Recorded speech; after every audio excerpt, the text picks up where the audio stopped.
All right, so I think we got everybody as much as possible. So I think Cheryl, shall we start? Yes, please. All right, so good evening, everybody, and welcome to the first session of the Africana Development Course Program that Bros Institute is launching together with the Anton de Kom University of Suriname and the Kwame Nkrumah University of Science and Technology in Ghana. Last week, the chairperson of the University of Suriname named this course among milestones of her university. And I was excited when I heard that. And she said, for a change, a course from Suriname is being offered outside of Suriname. It's offered in the Netherlands. And I share that pride that she expressed. That what we're doing now, what we're doing here has never been done before. That students from Suriname, from the Netherlands, and even the US get together in a class, learning about people of African descent at university level. So when I welcome you today, I welcome you to history. We're writing history. I only gave myself 3 minutes of speaking time in this program. So allow me to introduce the next speaker. Dr. Anders Helmut Hesius has been very instrumental in putting this course together. And I would like to give him the floor. Helmut. Yeah, thank you, Marvin. Good afternoon, Ambassador Lucia, and members from good afternoon, members from the board of Bros Institute, Cheryl White from as the coordinator of this course. Good afternoon to the students. Now it's a pleasure and an honor to say something in this regard. It goes back to, let me speak, it goes back to 2018 when His Majesty the King Otomfuo Osei-Tutu II, the Ashanti Hene King of the Ashantis from Ghana, paid a visit to the Anton de Kom University of Suriname. He was there to present a public lecture on the role of the traditional king in a contemporary nation state. The chair of our university board, he was outside of the country, but he gave his the second chair the privilege to talk to the king. And there it was proposed that it would be good to start a chair, a leerstoel, a chair in African Surinamese cultural and philosophy studies at the Anton de Kom University. And that idea was supported by His Majesty the King. So now, the university board, they put a working group together, a task force, and I was member of the task force. Mrs. Naila van Dijk, who was no longer part of the university board, she was also part of the university board. There were 3 to 4 more persons. I was the only male in that this working group, and we start working on what was proposed. We did a needs assessment, and basically the respondents gave some approval to start a bachelor program or a master program, but that was somewhat difficult. More organization was needed, let alone to start a chair in African Surinamese cultural studies. The idea then was raised. Then came COVID. everything was down, yeah, on a low scale. And then after COVID or near ending of COVID, I contacted the chair of the university board. That was that's the our current chair. That's Professor Shanti Finichan, and I told her that it is what is the idea? Should we start again the process to come up with a certificate course? No, she gave the idea to start up a certificate course because I thought maybe we could work on a bachelor program, but she thought it would be a station too far. So she proposed start a certificate course. No, the same working group, they work on it. And we make a concept program, took it back to stakeholders for validation, and finally we came up with a 8-course program for a period of nearly 2 years. It took a lot of effort, discussion, to start up this course, but we all agreed that it was necessary. I want to thank all the members from the previous task force who put all the effort together to make this a reality. And I want to finish my talk with a quote of Mr. Hein Eersel. I think people from Suriname would know him, but Hein Eersel was a linguist. He was one of our standing linguists. And when I paid him a visit, I talked about this course. And he said, ik en vele anderen hebben ervan gedroomd. En nu gaat het werkelijkheid worden. De ouderen zeggen, niets komt voor zijn tijd. Veel succes, alvast, Tamboom. So he said that he dreamed of this course, of such a course, long time ago. And finally, he was very glad to witness the realization of such a course. And he said, our elders used to say, nothing will happen before its time, before the right time. And this is the right time. And I was honored with his statement, with this statement that he did on the 2nd of August in 2019.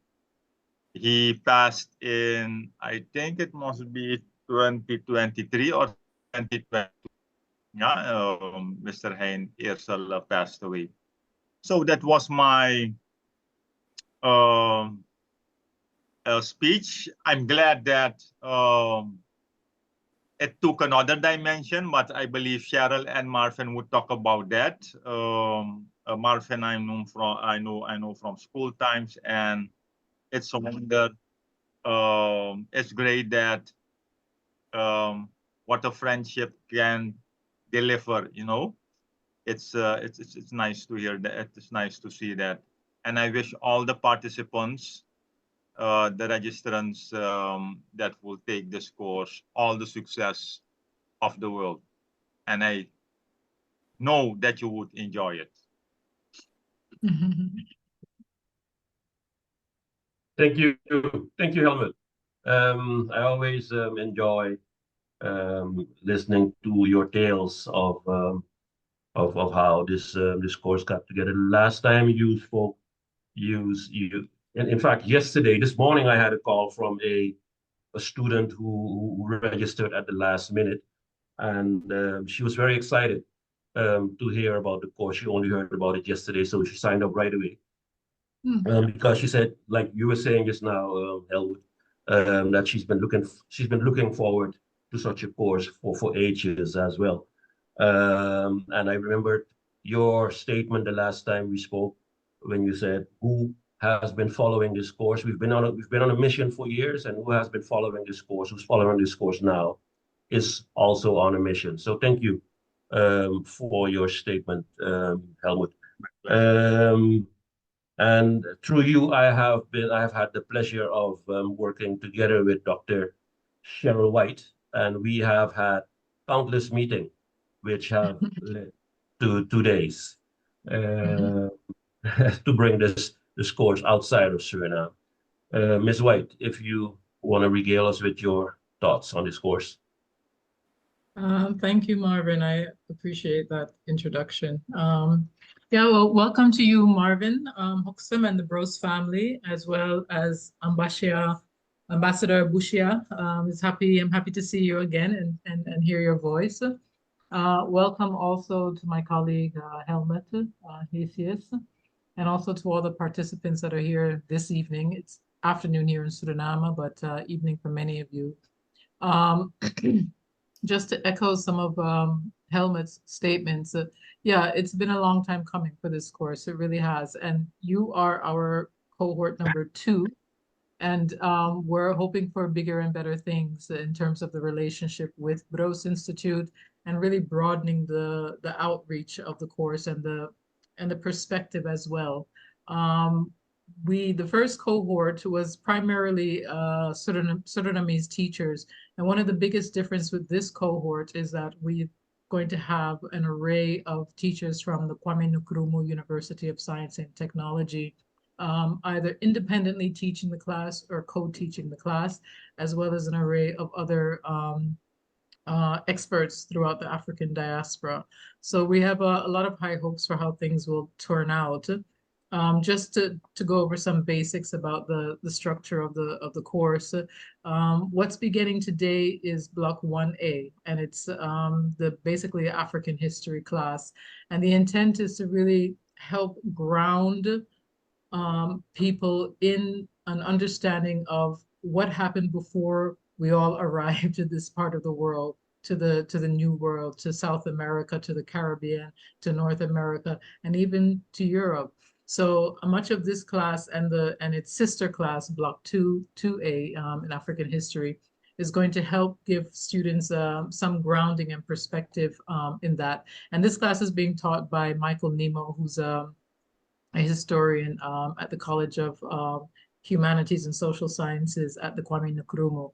So he's really spearheading a lot of the ideas and the concepts that you'll be learning.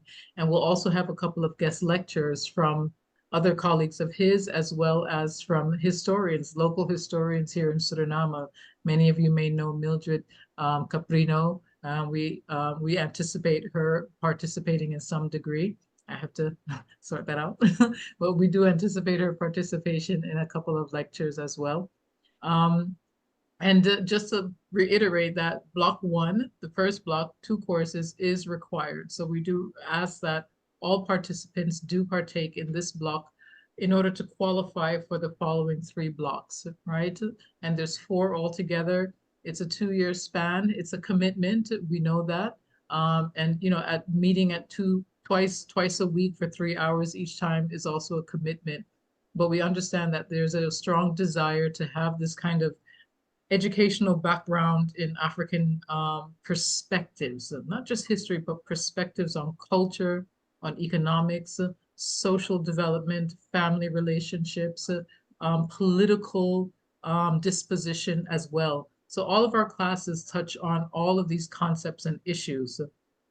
And we have this objective through these classes. Our main objectives is that, participants, when they're finished taking all four blocks, they can contribute to this developmental role of African diaspora groups and peoples, that they have more understanding for maybe better policy orientation. For those of you that might work within some sort of government sphere, having that perspective and, having that idea about what do we need to do in order to put African descent people at the center of a discussion when it comes to policy and government handling. This class, I'm hoping this course, in its entirety, will help give you that perspective. and also that of a research role, because we do expect that all participants do produce a paper at the end of each class. So, that takes some time and effort to really get into the literature and think about some of the broader concepts and paradigms and contribute to that some understanding of what it means to do the research and come to a conclusive understanding on a topic, as well as, an emancipatory role. What does it mean that we here, for the first time in Suriname, long overdue, I might say, that we're finally offering Africana Studies course. That in and of itself is a step towards a certain kind of enlightenment and development that we've all longed to see in many respects, especially in Suriname. Suriname is a very politically and socially young country. I am older than this country, just to give you some perspective.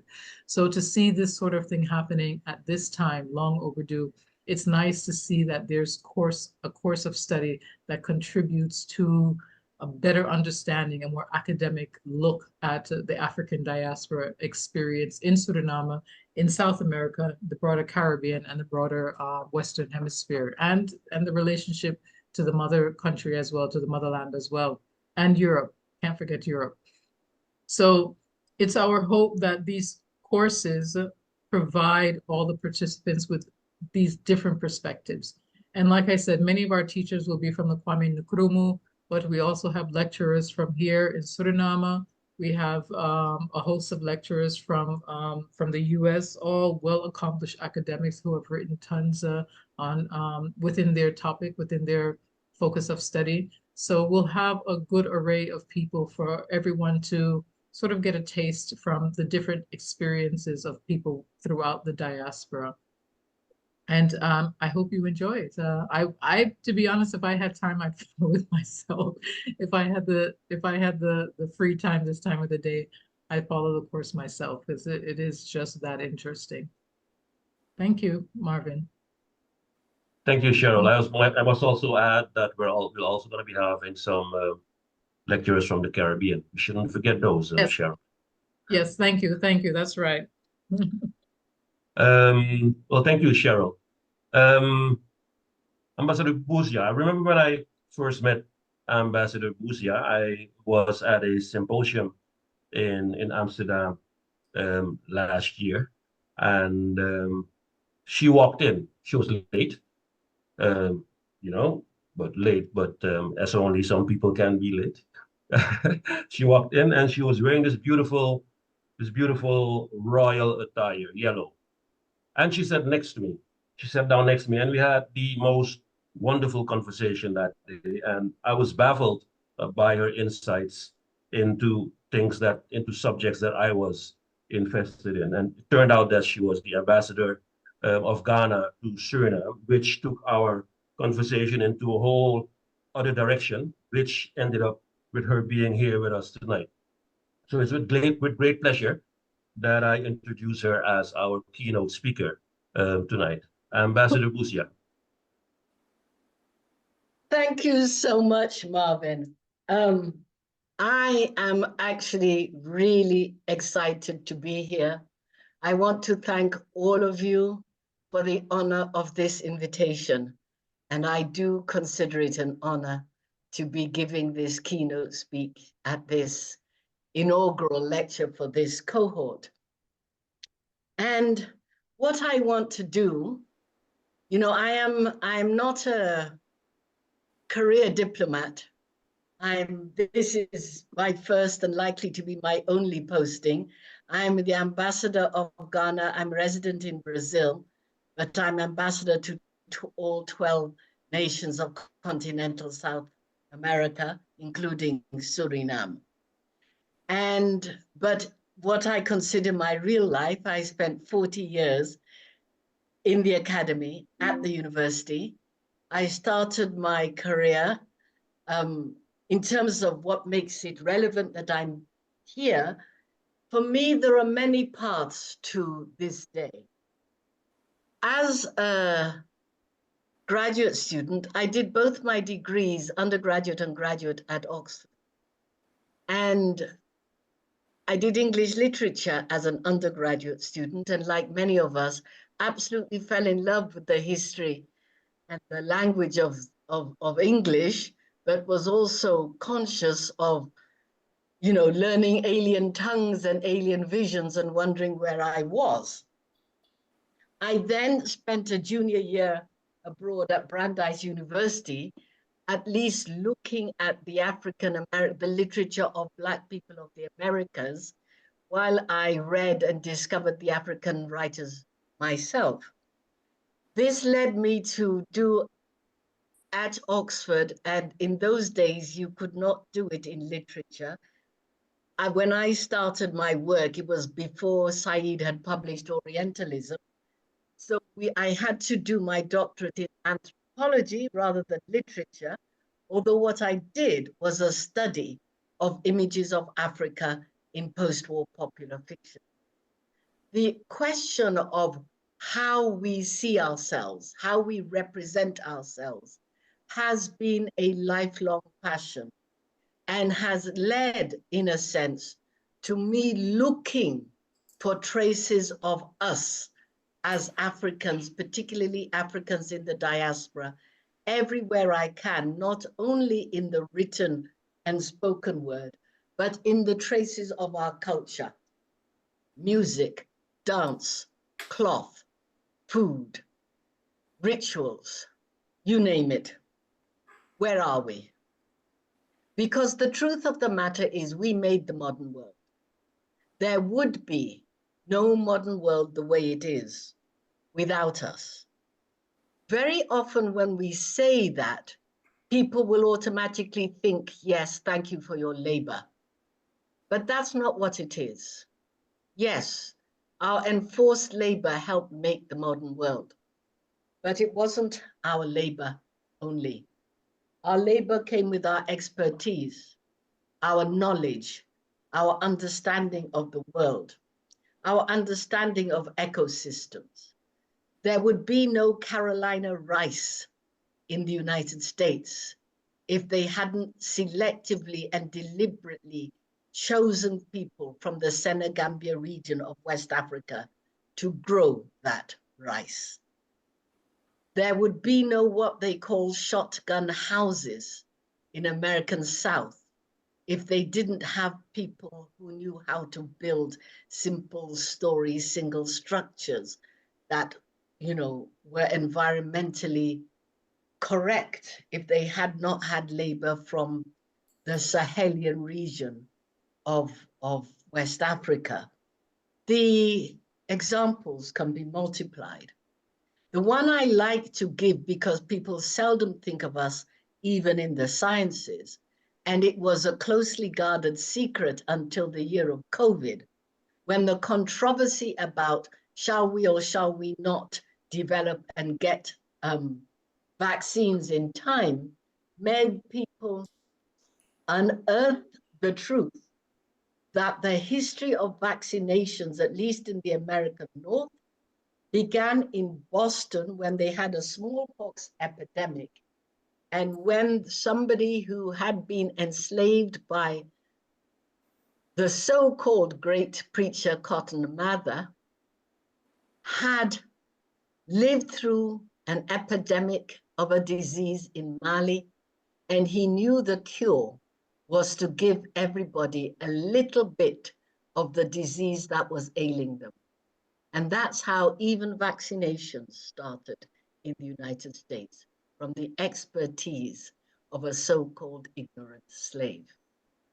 We have changed the world in which all of us live, but our traces are hidden. And they're hidden in two ways. They are hidden on purpose because courses like the one you're about to take are rare. That is to say, they're hidden on purpose because the history of education, not only in the Western world, but sadly in our own countries, is a history that is shaped by the pedagogy of the West, by the pedagogy of the colonial masters. So not only do we learn what they teach, but we also learn how they teach. I won't go off into a long discourse on pedagogy, on the how. But there are many philosophies behind how one teaches. Some of them we take for granted. Why is it that in most universities, at the undergraduate level, the classrooms are concert style, in rows, facing a platform with an expert teacher on it? But in a lot of those same universities, when it's a graduate class, you're seated around a round table. Not always, but that tends to be the pattern. It's a different philosophy of education. It is assumed that undergraduates need to be taught, instructed by an expert, but graduates are there amongst equals trying to learn and share. And even the how should I say, the furniture and architecture of the rooms are indicative of a philosophy of learning. So this is a little bit of a tangent, but I want to say it because it's important. Many years ago, when I was doing a workshop on transforming the curriculum for race and gender, I was co-teaching with a Native American, an indigenous. He was, I believe, a Shawnee Indian. And he told a wonderful story. He told a story about how he had, left the reservation and been educated at marvelous schools in the Northeast, but had chosen to return to the reservation to teach indigenous children. And he had one student who was very, very good in all the subjects. He was a social science and maths teacher. But this student kept on being failed for cheating. And he ended up having a talk to this student about, what are you doing here? But the student wasn't actually cheating in the sense that he was not looking at other people's work. He was helping others cheat by sharing his work. He knew he was good. And so when he saw his classmates floundering, he would go and share his work. And he taught the teacher a lesson which he passed on to some of us, because this young boy said to him, but master, I thought we were all here to share and learn so that we can all progress to the next grade. Why would I want to go to the next grade without my friends if I can help them? If they don't understand and I do, what's wrong with me helping them? And the teacher said it was a wonderful lesson for him. We're all schooled in educational systems that make us want to be the one who comes out on top. That's how we get advancement. That's how we get our scholarships. That's how we get our grants. That's how we get our publications. We prove we are better than the person next door to us. And he said this young 9-year-old boy made him realize that there is a different philosophy for education. And I have tried to think of that as a teacher. That is one of those knowledges that get hidden. And I said our knowledge got hidden in 2 ways. One, on purpose, by not claiming, by people who taught, people taking our knowledge and not declaring it was ours, people teaching in ways that were alien to us. But there's also the extreme opposite. There's the extreme opposite in that who we are and what we do has become so much a part of the worlds in which we live that we no longer recognize it even necessarily as ours. Let me give a couple of examples. First of all, I said that I am not a career diplomat. I spent 40 years in the academy. I ended up as chair of the Department of Women's and Gender Studies. And I was stepping down as chair, looking forward to a 3-semester sabbatical, because I had taken over the department when, although it was ranked #1 in the country, which is something for a department in a state university to be ranked #1 in the whole of the United States. But we were on the brink of civil war. We were doing our scholarships. So on the surface, everybody was seeing we were really tight and good. But we were on the brink of civil war, having ideological struggles amongst ourselves. And the dean said to me, if you can keep this faculty steady and be chair for two terms, that is 6 years. When you step down, we'll give you a 3-semester sabbatical instead of 2. Well, I succeeded in that. And so at the end of my 6th year, I was looking forward to my 3-semester sabbatical and had just signed up to do something I'd wanted to do for 20 years, and that is travel around the world on the semester at sea. When between September and December, before I, went to finish my book, when I got the phone call asking me to come to Brazil and take the position I now am. Well, I waited 20 years to do this trip. So I was bold and said to the president, thank you, I'm so honored, I would love to come, but I ain't going until December, I'm not going in September. They agreed. I'm telling this story for a reason. I then embarked for a 100-day journey around the world, where we started off in Europe and went, we were in Germany, we went to Spain, around the Straits of Gibraltar, across South Africa, Mauritius, Cochin, Burma, Vietnam, China, Japan, Hawaii, the United States. I realized, and on that trip, I was teaching a course on diaspora literacy, on precisely my passion of how you find traces of Africa in popular fiction of the United States and the Caribbean. But I realized on that journey, where I'm teaching a group of students who have no idea how to spell colonialism, don't know what decolonial meant, and did not know the world had once had a whole bunch of great empires, that we were actually following the roots of the British, Dutch, and Portuguese empires everywhere. That had such a huge impact on me. Seasoned traveler as I am, it stunned me to find a Dutch cemetery in Cochin, India, that looked identical to the Dutch cemetery in Elmina, Ghana. Or to see on a vineyard in South Africa, the names of a woman who had come from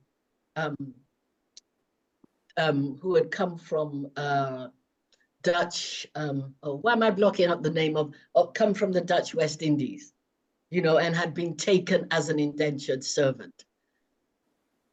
These things multiplied themselves. And then I end up, at the end of this journey, packing my bags in the United States and arriving in Brazil, where I am ambassador to 12 countries, 9 of which are Hispanic. The 3 that are not Hispanic, one is Suriname, a former Dutch colony. Brazil itself is, of course, a former Portuguese colony, and Guyana is a former British colony. Well, what struck me with full force is Portugal, Holland, and England. That is the history of my own country. The oldest European structure on the African coast is Elmina Castle in Ghana, built by the Portuguese between 1484 and 1488. After 150 or odd years, it was taken over by the Dutch, who ruled and traded from it. And at a period, at the beginning of the Dutch period, the Dutch were fighting a proxy war with the Portuguese, which is why they were on the west coast of Africa and why they were also on the coast of Brazil. And the Dutch held Recife in Brazil for about 50 years before they moved their operations to Suriname.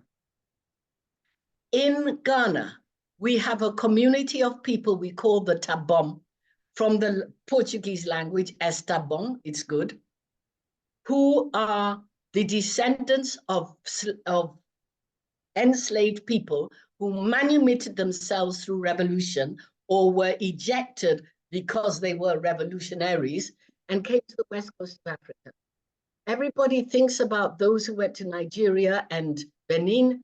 Few people think about those who came to Ghana. But there's a community of Brazilians who came to Ghana.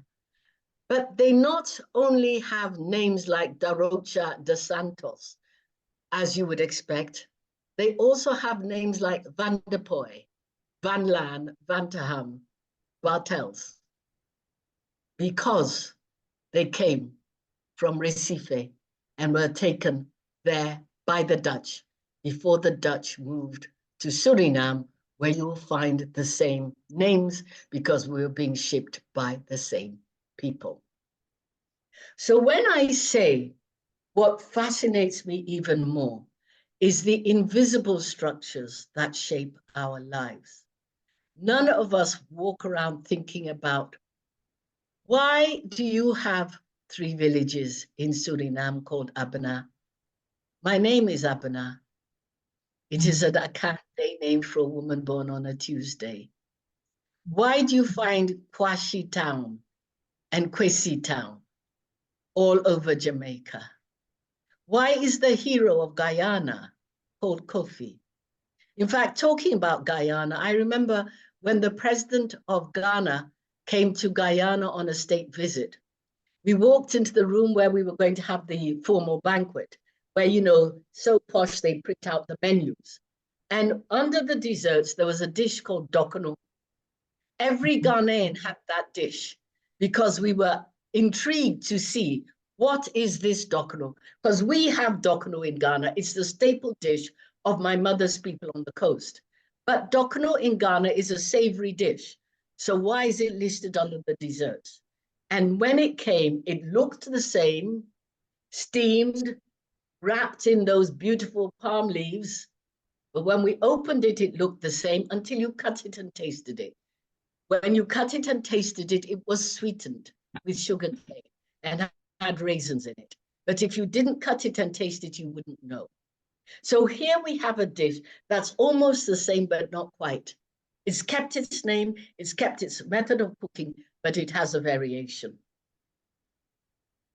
I came to Suriname and saw that wonderful checked cloth that you wear everywhere, which we in Ghana call madras. Why do we call it madras? And how did it get to Suriname? Why do we have the same cloth called madras, which shows where it comes from, which is worn and used in Ghana differently, but worn and used in Suriname as well? And if you're wondering what we're talking about, Lashanda Marcel Moore has got it on her head. Okay, that cloth we call madras in Ghana. So there are all these signs that link us because we are joined by these trading empires that have shaped our lives. Many years ago, I was with the Minister for Tourism in Ghana, and we had a group of Surinamese people, and we were doing a tour of the slave sites in Accra. And we went to a private home that had been the home of a trader. And one of the women from Suriname started weeping. And we asked her why. And she said, I could be in my grandmother's house in Brokopondo. And I said, why? And it was the stones. You see, the Dutch had a particular kind of stone that they used as ballast in the ships when they were starting their trading ventures.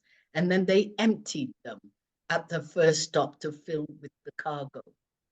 And they did the same things with them wherever they were. They built houses with them. So here is this woman from Brokopondo crying in the middle of Accra because she's standing in a house that is built with the same stones as her grandmother's house. And on the subject of Brokopondo, my last story, which brings me back to the origins of this course. I was also there, Mr. Helmut, the day Otumfuo made the announcement as this course.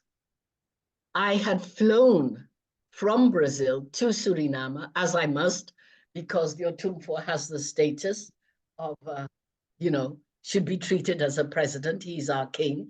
And so anybody of that rank comes, the ambassador must appear. So I appeared very happily because I think he's awesome. He's one of my heroes for a number of reasons I could talk about later, but he's an extraordinary man. Now, on that trip, you wonderful people of Suriname had put together a cultural festival for him.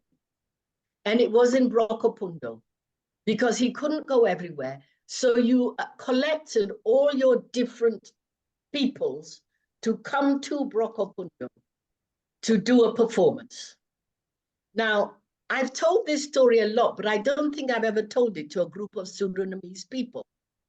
Something extraordinary happened at that performance. I'm afraid I don't remember who the MC was that day, but the mistress of ceremonies came and stood on stage, greeted everybody, and explained how things were going to go. And she explained that there were people from the different regions of Suriname, Afro-Surinamese people, who had each come to do something special to their community and to perform. And the first group was going to be a choir. But then she said, but we are African people. So of course we have to begin with the drums. And then not on stage, but on the ground at the side of the stage, a young man who, with all due respects, he didn't look like he'd ever gone to Paramaribo. You know, I mean, he was very young. It looked like he'd spent all his life in Brokopondo, started drumming. Now, I am with the seniors, the elder people of the court of Otumfuo the Asantehene, the inheritance of this great tradition and his courtiers. And these are the most erudite, knowledgeable Akan culture people in the world. And I'm sitting between two of them. And this young man starts drumming, and one of them starts chanting the names of the appellations of God that are being played on the drums. I couldn't believe it. And the heritage had been so preserved that these men knew exactly what was being played all these hundreds of years later. But even more, and I saw them all looking at each other in astonishment. But even more astonishing was when he had finished playing, the choir then started coming on stage. And so our attention was supposed to be on the stage as the choir was being introduced. But we Ghanaians had noticed a small movement at the side of the stage. And that is an elderly gentleman with a bottle had come and sat beside the drummer. And when the drummer finished, the two of them had what they thought was a private moment and poured libation. At that point, Otumfuo turned around and did this gesture. Did you see that? Did you see that? To his chiefs. They were astonished because, of course, that is what we do at home, because the rhythm that he had been playing is an invocation to the ancestors and the gods. And if you play it, you have to placate them and send them back, or they will stay and trouble you for things you don't want them around. You have to pour libation, give them something to drink before they agree to go away. And he could not believe that this was still being done.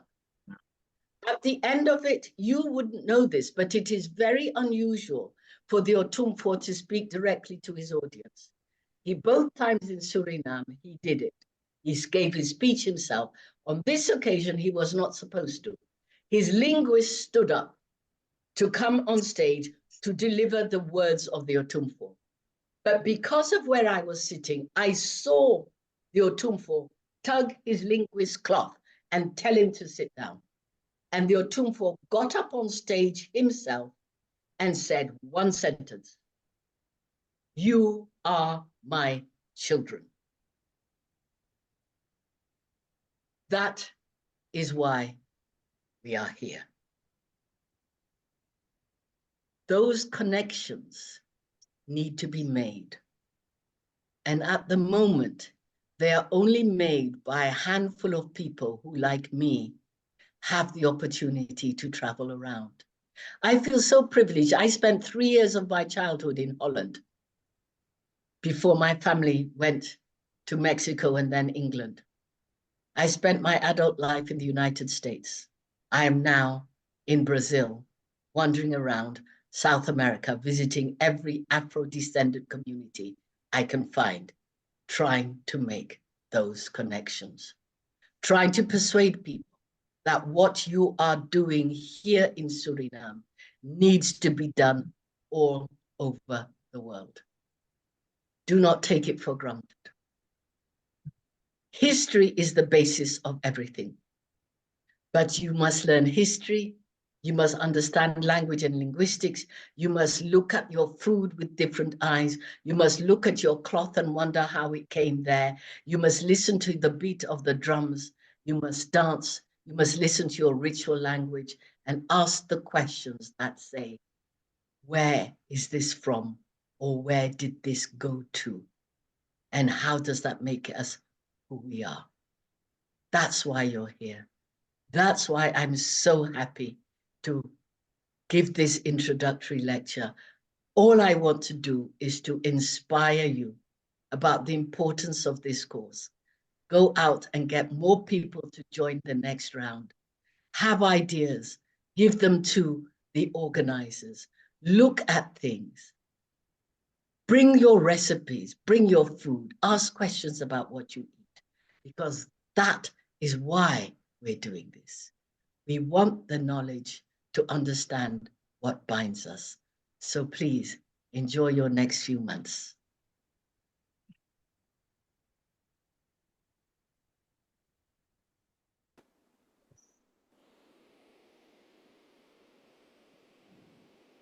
Ambassador Buzia, if this is a foreboding of what's to come, um, we can only look forward to beautiful things. You halfway, I think it was a quarter into your speech, you said that you had a tangent, and I thought we had maybe 10 more minutes to go, but you you went for another half hour, and we enjoyed it. I think everybody enjoyed it, and I want to thank you for your presentation. And I think everybody will agree if I say that we will invite you for a full guest lecture. Am I right, Cheryl? Yes, for sure, definitely. We will do that. We will do that. You will hear from Thank us. Thank you. I noticed that Dr. Nemo is also in the audience. Actually, we had wanted to have a frank discussion with the students that have signed up, but I think that we could have that discussion at a later time. So it leaves me to hand over the class to Dr. Nemo. Are you with us, Dr. Nemo? Yes. Yes, Marvin, I'm here. Can you hear me? I can hear you. Thank you for being here. Yes. Before I hand over the class to you, I wanted to make an appointment with you to maybe sit with me and Cheryl later this week, because there's some stuff we have to discuss also regarding this Zoom meeting. So Cheryl, how do we set this up? I think probably Dr. Nemo on Thursday would probably be a good time before your next class meeting. Yeah, that's Thursday this fine. time. Okay, good. We'll confirm a time on Thursday. Okay. Okay, that's fine. Okay. Well, it leaves me then to declare this program opened.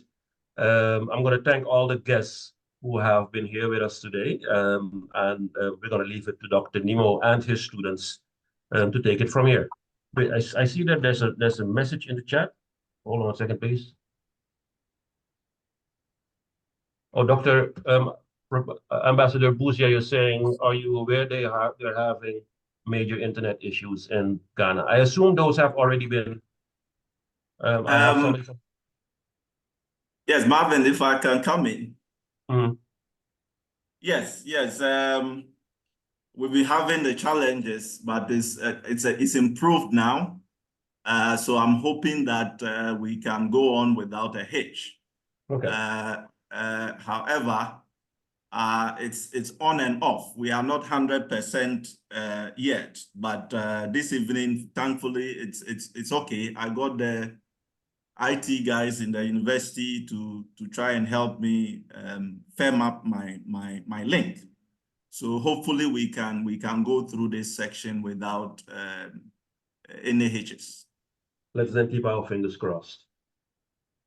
So I'm going to hand over the class to you, Dr. Nemo. And I wish the students a wonderful class, a wonderful course. Thank you. Thank you. Thank you, Dr. Thank you, Abena. Thank you. And, Thank you. My board member, you, Amakar. Yes. Thank you for being here. May I ask a question? Yes, ma'am. Seeing as we had to register to get on to give these lectures, are we allowed, time permitting, to come and sit in on the classes? I have already handed the class to Dr. Nemo. Oh, Ambassador, we are actually going to, just like they suggested, see if we can let you also give us some presentation on one of the teams. So definitely you are welcome to sit in the class anytime you feel like joining us. Thank you so much.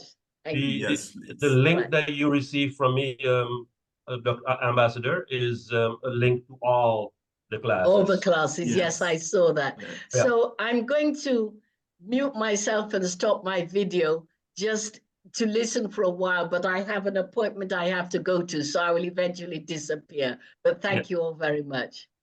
Thank you for being with us. Thank you. And I'm going to sign off myself. Dr. Nemo, I'm going to make you the host of this meeting. Where are you again? Okay. Oh yeah, there you are. So I'm going to make you the host, and I'm going to sign off. Thank you, Marvin. Thank you, everybody. I'm here. Right. Thank you, Dr. Nemo. Success. Jill, thank you. Yes, so we'll link up after the class. Thank you very much. Yes. Goodbye. Great.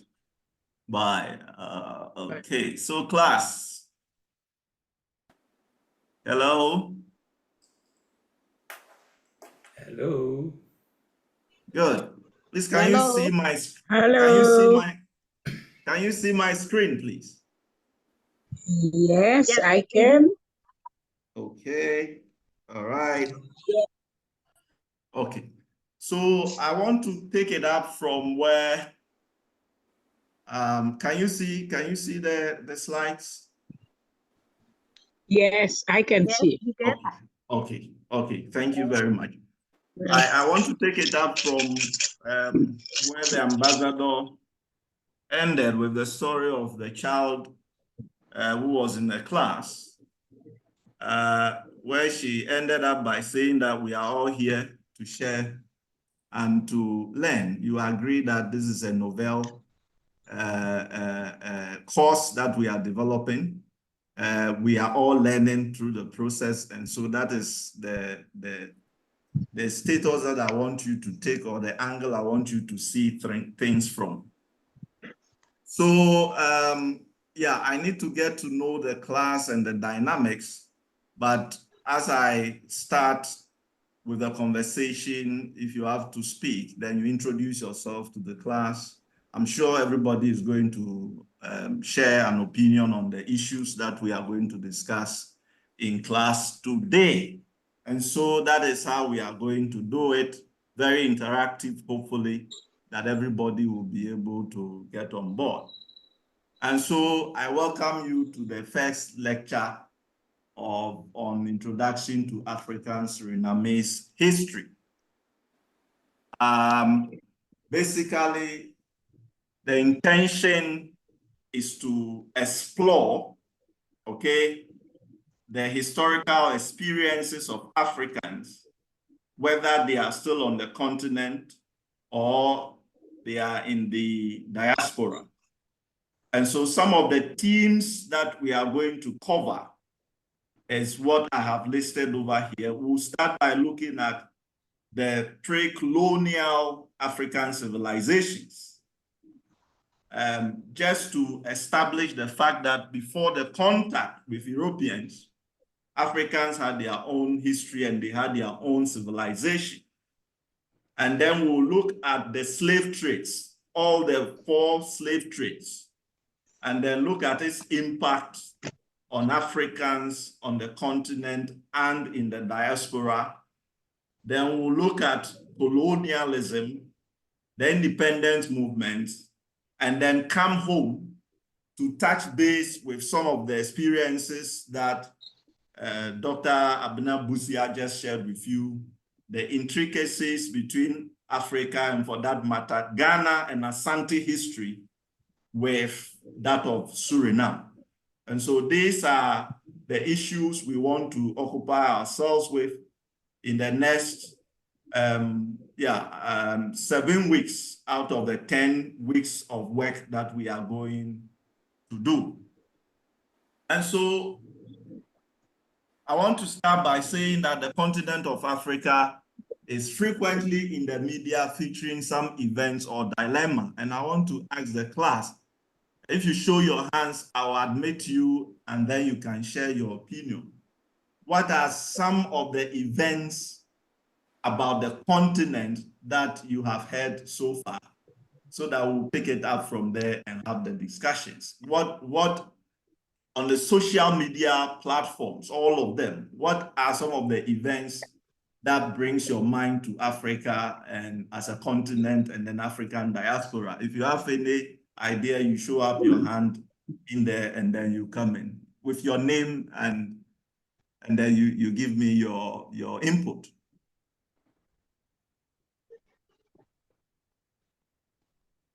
Anybody? I'm Lachanda, and the one thing comes to mind is there was an issue around some boarding schools in Kenya where the students were like setting the schools on fire because they were overworked and stressed. Oh, okay. Yes. Yes. Any other, please? Any other? What are the specific events that we often hear of concerning the continent?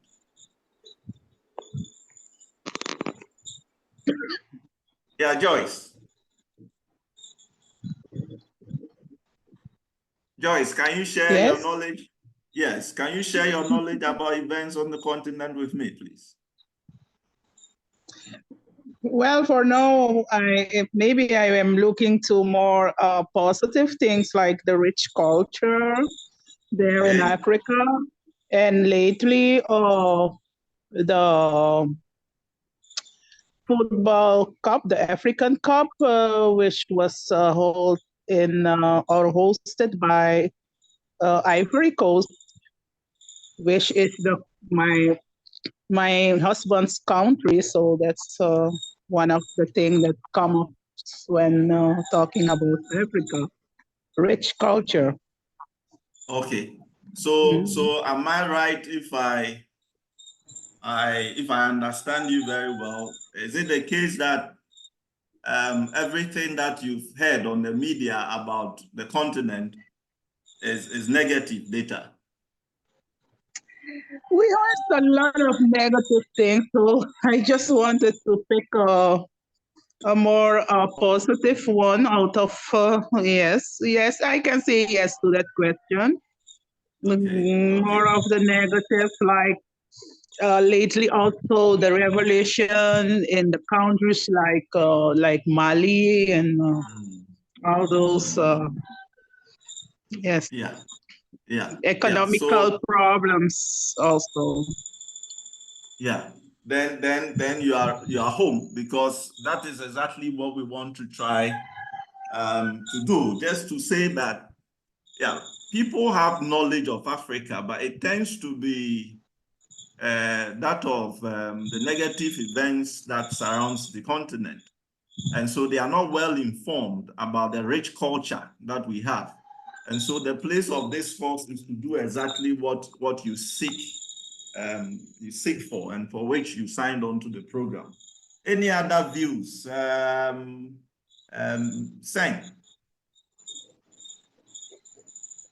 Or anybody who is ready?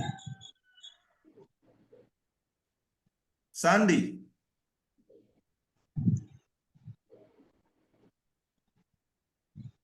Hello?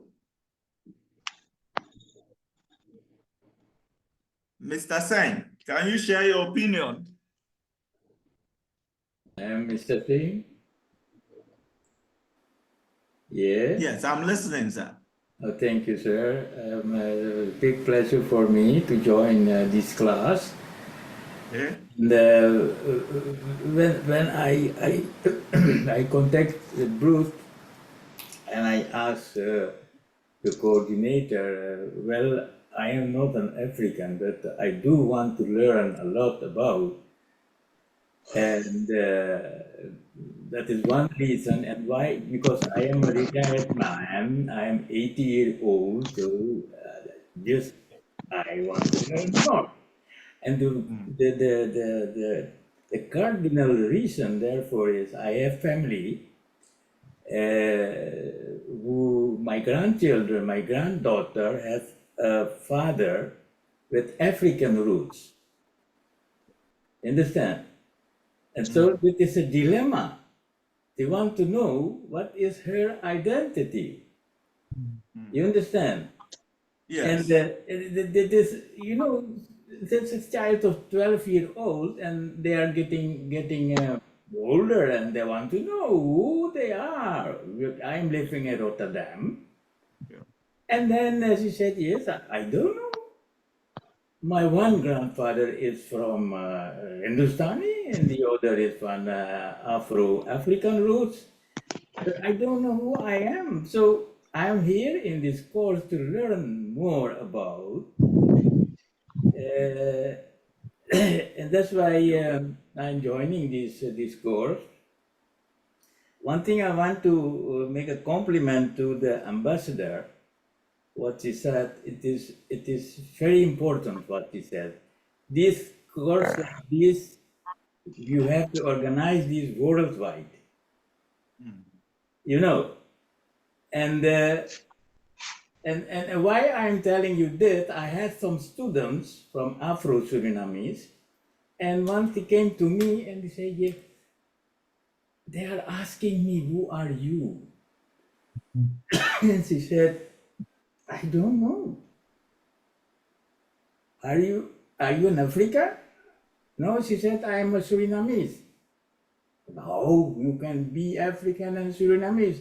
So these kinds of questions we have here in Europe countries. And that's why I want to learn more to explain my grandchildren how to deal with their identity. So that's my main point in this course, to learn more. Thank you. Thank you. Thank you very much. And hopefully by the time we are done, some of these issues will come home to you, and then you'll be able to deal with some of these issues and questions that continue to come up. Okay. If there is anybody else, otherwise we will then move on to look at other things. And so just to say that the media tend to reinforce a lot of misperceptions about the African continent. And they tend to sort of promote negative information on the continent, focusing on the conflicts, most of the time focusing on the all the other bad events on the continent, poverty levels, and so forth and so on. However, it is not. These are misperceptions about the continent, because there exists a lot of rich things on the continent as well. And that is not to say that the continent is not facing these challenges that we've just mentioned: the civil wars, the famine, the drought, and the widespread poverty. However, we also want to inform people about all the other things and the rich culture that we have through this course. And so most people are less familiar with some of the mosaic of people on the continent, the culture, the languages, the political systems, the economic system, and even the geography of Africa, where some people in the West, even today, still think that Africa is like a single country, forgetting that it is actually made up of 54 countries. And so these perceptions we hope to take out. So the course provides the basic concepts and data that we need in order to be able to understand the continent of Africa and to understand its people, even to understand the challenges that we are facing on the continent, and then also to link our people in the diaspora as well. And so we start by looking at the geography of Africa. And we want to, first of all, establish that the continent is about 3.5 times larger than the United States of America. And so it's a very broad continent with 54 independent countries. The range of climate and topology on the continent tends to create a conducive atmosphere that supports life, because most of the countries below the Sahara Desert is conducive, semi-deciduous rainforest zones that allows for all sorts of economic activities, which includes pastoral living, farming, fishing activities. Even now we have industrialization on the continent. Africa is a cradle of humankind. This is data that I believe you all know from Dr. Leakey's analysis. And so, per the evolution theory, we can all say that we are Africans. And so from Egypt, we trace our ancestry. It is from there that people began to disperse.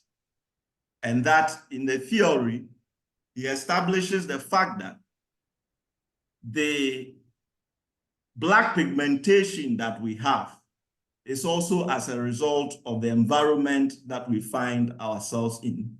And that as people migrated to different environments, their skin color changed.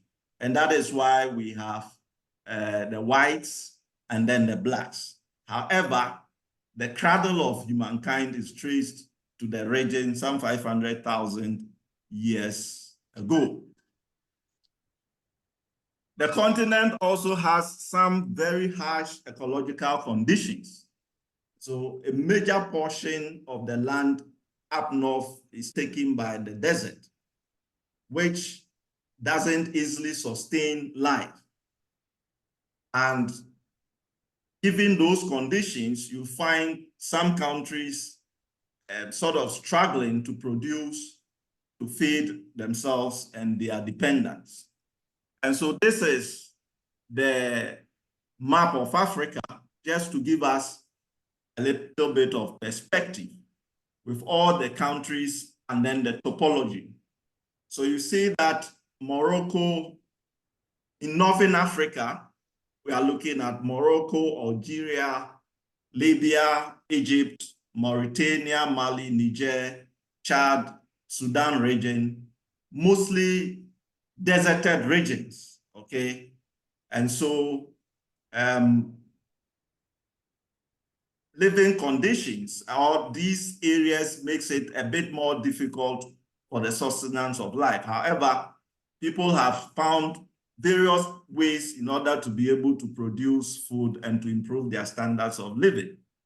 And then if you look at the Western African region, looking at Senegal, all to Mauritania and to Ghana, where I'm speaking to you from, Nigeria, all the way to the Central African Republic and parts of the Eastern African Republic, you see that we have tropical forest regions and semi-deciduous forest regions, which supports livelihood.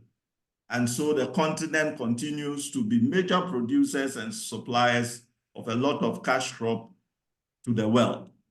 And then we have the Southern African region as well. So basically, this is the geography of the continent. And this is our starting point.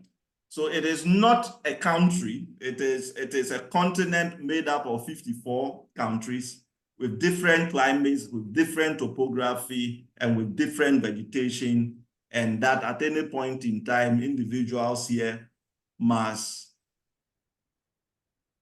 depending on the environment they find themselves in, see how they can survive within those polities. The history of the continent is therefore fraught with episodes of upheavals, violence, and cultural challenges generated by both the internal and external forces. The map that I have shown to you, the map we are seeing with the demarcations, were designs that came out of the colonial era. But in the post-colonial period, leaders decided that it was not useful to reconstruct the boundaries because it will bring perpetual warfare and conflict on the continent. So that has been accepted to be the case. And as a result of that, and as a result also of the fact that we were not allowed as a people to form nations for which we will build our states. And so unlike other continents, where you see that the state formation is actually based on people who belong to identical groups or ethnic groups, we have a lot of fragmentations on the continent. And that has become a major source of conflict and violence on the continent so far. Again, the fact that new resources or exploration of natural resources were actually accentuated during the colonial period. It was after that time that a lot of the resources that we are now exporting were discovered.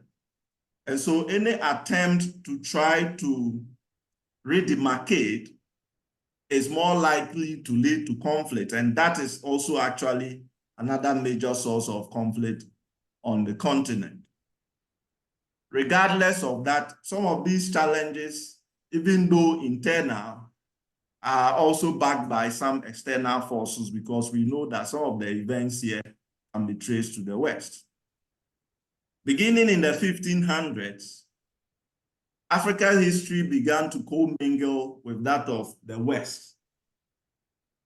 And that is basically to say that this is a period where the Atlantic Sea, which separated the continent from the West, became the same route with which Europeans were able to get in touch with people on the continent, and subsequently allowing for the transatlantic slave trading activity. And so with technology that allowed the navigation, we have the West now mingling with people on the continent. And this significant event that occurred at the beginning of the 1500s will come to shape activities on the continent. The Western penetration exposed Africans to the material riches and cultures of the West. And so, yes, with the contact, some cultural values, there's been introduction of Christianity, there's been introduction of Islamic religion and all sorts of religion on the continent, to a large extent shaping African traditional religious practices. However, the history will let you know as we go on that we have retained significant aspects of our culture and our tradition.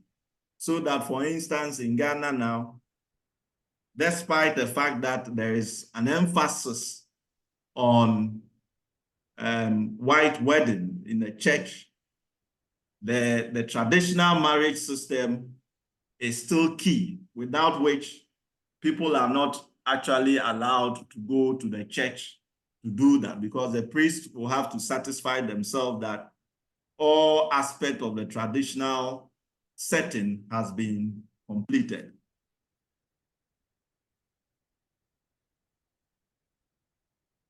So since colonialism, African cash crops, minerals, and fuels have continued to be transported overseas. And then European manufactured goods, technology, financial capital, and Western lifestyles have been imported to the continent. Countries on the continent experience some unfavorable terms of trade, leaving most of the countries in debt. Okay? And so it appears that in the global economy, African countries have been positioned to be primary producers and primary exporters of goods to the West, because under colonial rule, attempts were not really made at helping to transform these basic raw materials into a secondary form on the continent. The aim basically was to export these things and refine them in Europe and then sell it back to the people on the continent. As a result, you see that a lot of countries here are indebted, and in the 80s, with the help of the IMF, structural adjustment programs will also be implemented to try and correct some of these issues. However, the continent still reels under some of these challenges that was established in our history. On the political front, you also see that we've imported what we call the Western multi-party political system, and that appears not to fit so well on the continent, leading to a lot of conflicts. Professor Pierre Lumumba of Kenya has indicated, for instance, that it is time for Africans to define for ourselves what democracy actually is, because it has become an avenue through which the masses are sometimes alienated from the political processes, even though we claim to be practicing a multi-party system. And so years after independence, some 67 years and so forth and so on, our economies continue to face significant challenges. Another major issue that confronts the continent has to do with the rapid growth of population and expansion of urban areas that continues to put pressure on the economy. The birth rates are still high on the continent, and because we are not able to increase the infrastructure base of the continent to match up with the population growth, pressure is placed on existing infrastructure, making the economy quite difficult for most people.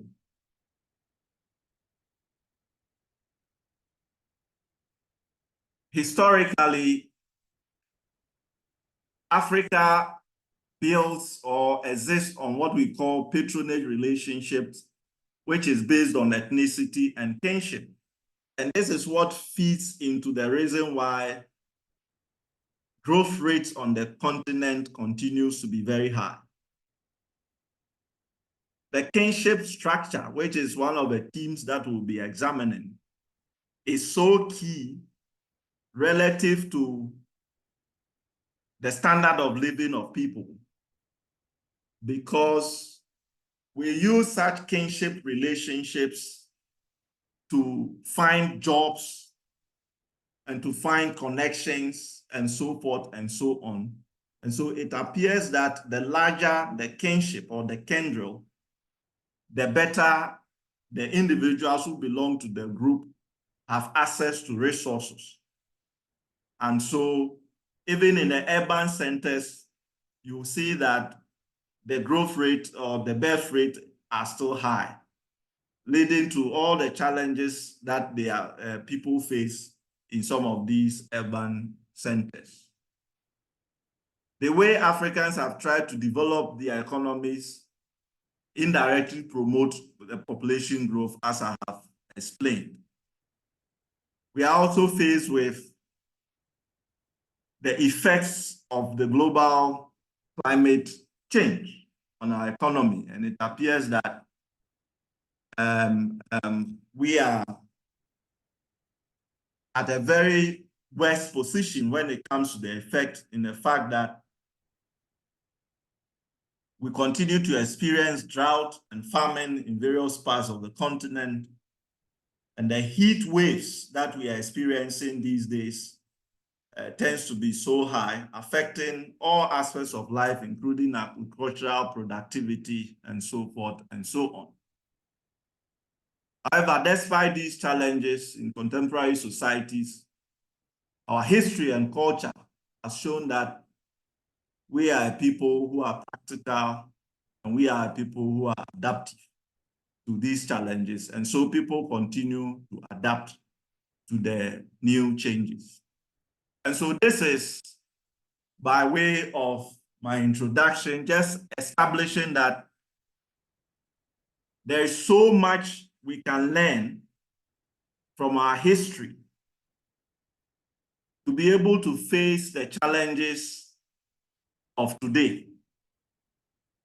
With the historical knowledge, we can adapt to the world economic order that we have today, and then be able to cope with some of the challenges that we have in our economies today. So in this century, we must keep some historical perspectives about Africans in Africa, and then those in the diaspora.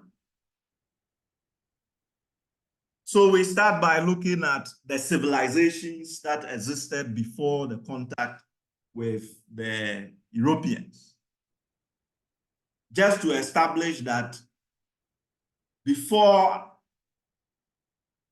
this contact, Africans had developed their own standard of living. They had developed their own economic activities. They had developed technologies, simple though, but technologies that allowed them to control and manage their environment. They had developed architecture of their own, writing styles in Egypt, and so forth and so on. Sometimes, of course, drawing knowledge from the Greeks and then the people of Mesopotamia. So African civilization. Now we try to explore the history, the culture, and the development of the continent. The reason that why we decided to make this the introductory theme for the African Surinamese history is that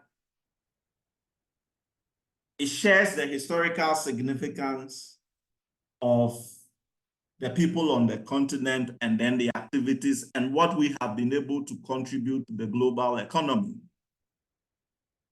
We are going to learn how we have been able to maintain our culture over time, despite the contact with the people of the West, and then to share some global perspective on our teams. Then we would also like to know the impact of our history on our contemporary society. So what is civilization? Here, we define it as a complex human society that exhibits a high level of organization, socialization, with some advanced technology, communication systems, establishment of cities, large settlements, development of agriculture and trade, and accumulation of knowledge and cultural achievements. So this is the working definition of the theme that we are looking at, African civilizations before the contact with the Europeans. The concept also connotes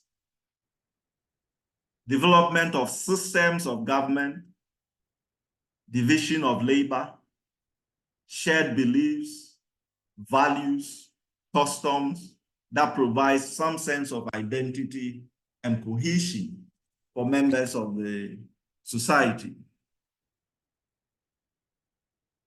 The first pre-colonial institution, African civilization that we want to look at today is ancient Egypt. And if I may ask the class, where can we locate Egypt on the map of Africa now? Can somebody help me to locate it? As I move to the map that I showed, if you can help locate it where Egypt is, so that we can start looking at that civilization. In the northern of Africa, the north of Africa. Okay. Which part? Northeast, northwest? I think it's in the middle. Can you see the map, please? No, I can't see it, but I can search it. I can look it up. So I have projected my map here. You can't see the slide. Mm. Oh, okay. But it's in the northeast, up there. Can you see? Yeah. And so this is where we start the discussion from. Ancient Egypt. Okay, where are you? Okay, all right. Now, ancient Egypt is renowned for its accomplishments in the areas of governance, in art, in architecture, and in religion. The ancient Egyptian civilization was founded around 3100 BCE, and it persisted until the Roman Empire seized it in 30 BCE.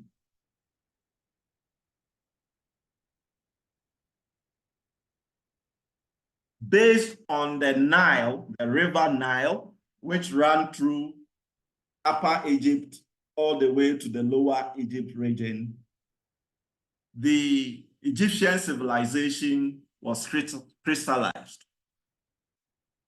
Ancient Egypt was in the Nile Valley, in the northeastern region of Africa, from the Nile Delta in the north to Nubia in the south. And that is the stretch of the civilization. In terms of governance, they practice a centralized system headed by the pharaohs. And so the pharaohs of Egypt were both political and religious heads in the ancient Egyptian societies. And they placed a lot of emphasis on religion, just as you find across most African countries today.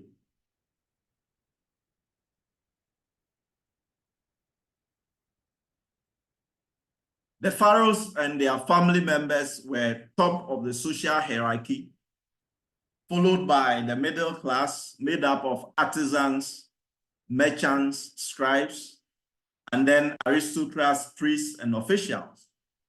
And then at the lower echelons of society, you had the farmers, the laborers, and the slaves. who were at the bottom. Now, it is important to note that domestic slavery here was quite different from the slave trading and slavery that we encountered during the Atlantic slave trade era. Essentially, here slaves were not chattels, as they later became to be seen as properties of their owners. So these were individuals who could still rise up in the ranks of the societies that they worked in. However, it is important to establish that in ancient Egypt, these individuals formed the bottom in the social structure of the economies. Again, men mostly held positions of authority and power in ancient Egyptian economies, whilst women were generally in charge of running the home and also taking care of family affairs. Boys also tended, where education existed, boys tended to have easy access to education and learning than the girls. And so in terms of gender, admittedly, it was, and it has always been a patriarchal society, placing emphasis on the role of men in occupying these positions. But the dynamics are beginning to shift on the continent today as we move along to the contemporary era. The economy of ancient Egypt was based on agriculture. And here, mention must be made of the use of the invented shadoof, which allowed them to draw water, create canals to support food production in the region. So agric became the mainstay of the economy, and it was mainly supported by the Nile River. In addition to the productive activities based on agriculture, Egyptians engaged in a lot of trading activities. So commerce was a key feature of that. Taking part in both the trans-Saharan trade, which later became a slave trade, and then in the across Red Sea trading activities. And this is one of the factors that led to the fact that we had indigenous products reaching Europe way before the exploration that brought Europeans onto the African continent, and also formed the basis of their coming to the African continent. So they exported goods like the papyrus, gold, linen, and grain. Their art and architecture, we talk about the Egyptian pyramids at Fens and so forth and so on, also showcasing the wealth of the African even before we had contact with the West.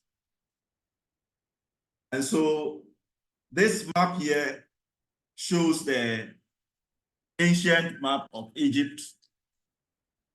You can see that on the inset, the location of Egypt, the northeastern part of it, and then along the Nile, if you can see, along the line, the Nile River, you see archaeological finds and remains that shows that this civilization indeed existed. And so we have the Valley of the Kings, the Abydos, the Luxors, the Philae, and then the last one, the Abu Samel, finds.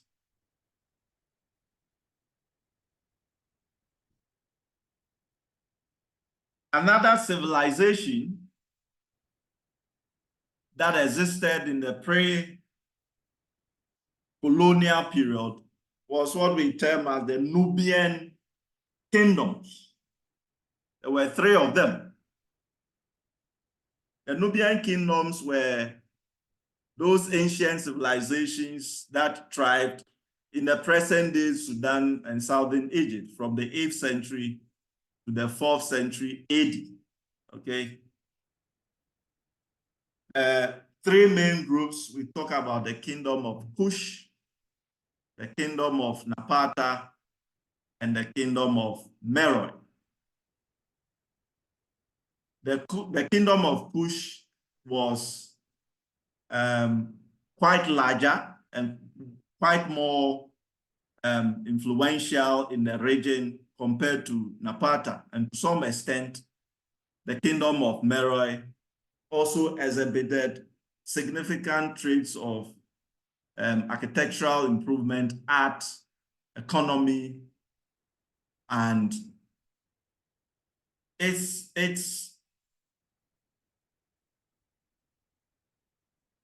and Meroe was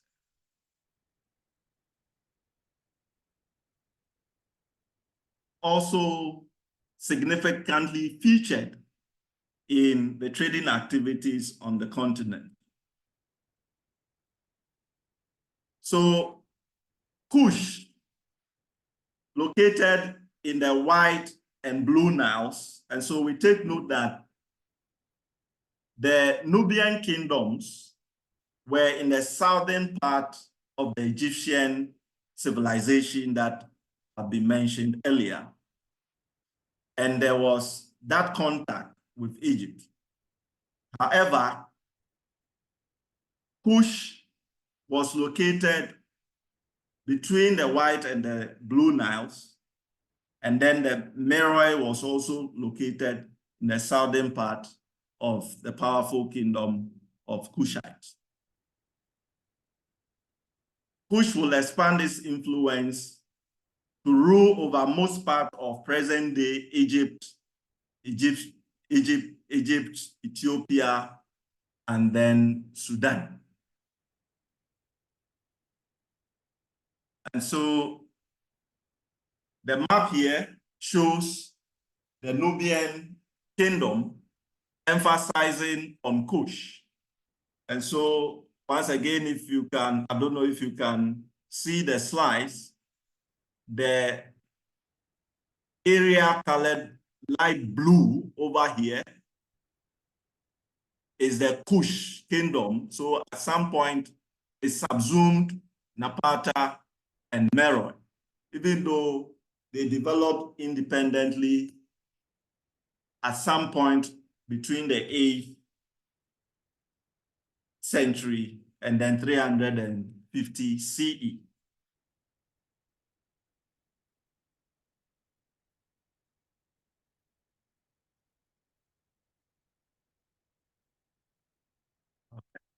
So Kush was ruled by a series of monarchs, just as was experienced by the pharaohs in Egypt, because they drew a lot of inspiration from the Egyptians. In fact, ancient Egypt did colonize Kush for a period, but they were able to then regain their independence and then expand their territories to the Egyptian territories.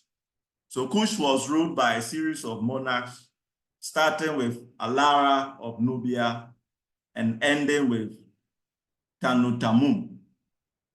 These rulers played very significant roles in Kushite history by ensuring that there was law and order, by ensuring that developmental projects or activities were carried out, and by ensuring that their cities were properly protected from external aggressions. The culture was heavily influenced by Egyptian culture, as I've mentioned already. And so these were polytheist religious people, also adapting some of the religion from Egypt.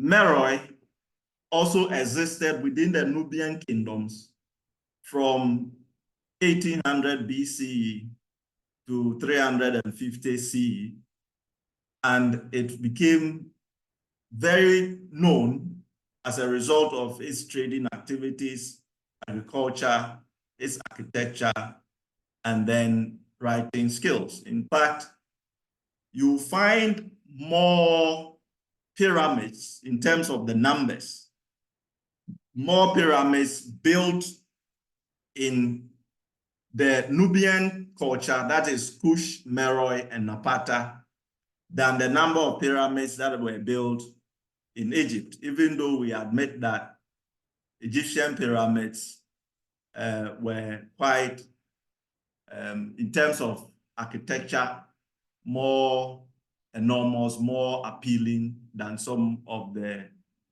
Nubian one. But then the fact that you see Nubian kingdoms building the same structure also establishes the fact that there were historical interlinkages between these two civilizations.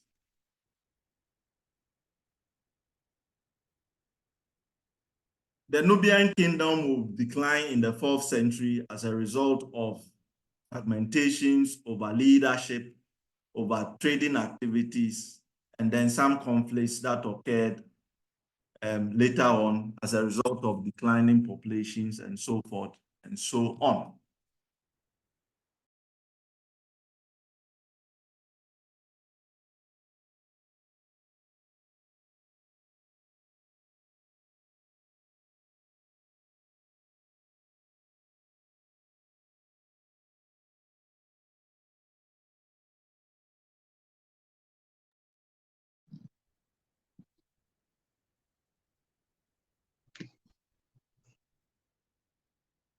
Are you there? Hello.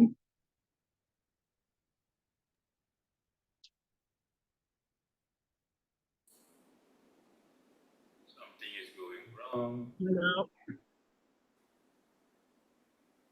I think he's frozen. Hmm?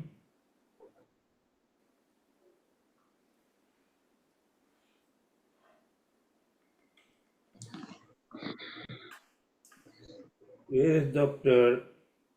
Michael Nemo?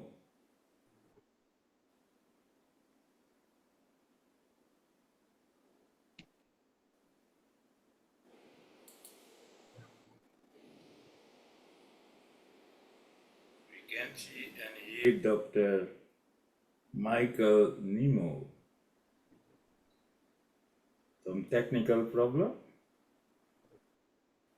I think so.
is fout. Dan weet je ook niet wat er aan de hand is.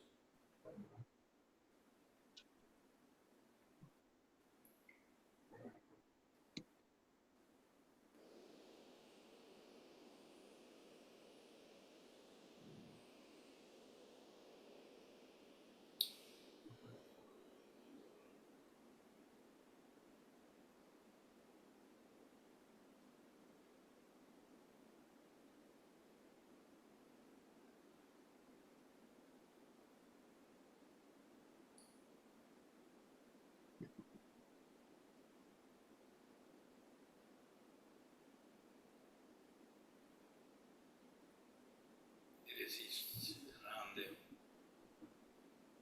Kan iemand ook iets zeggen, zodat wij elkaar kunnen horen, zien?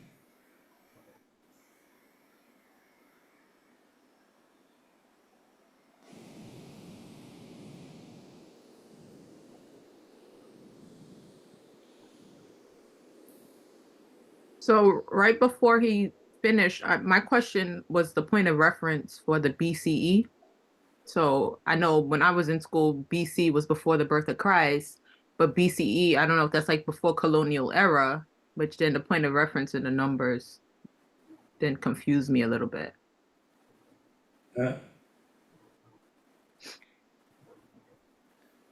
I think it's still before the birth of Christ. Looking at the numbers they gave, then yes, the reference is still the year 0 in Western counting, yes, before the birth of Christ.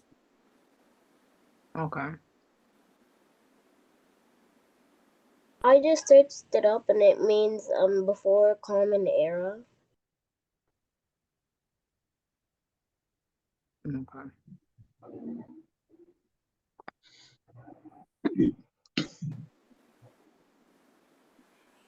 Lashanda, you are on 2 devices.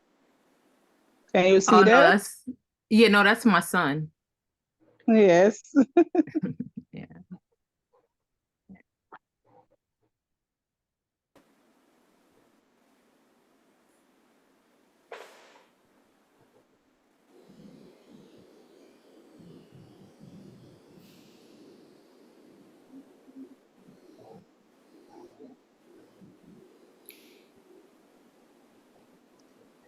So who will help us out here, Mr. Cassius Helmut?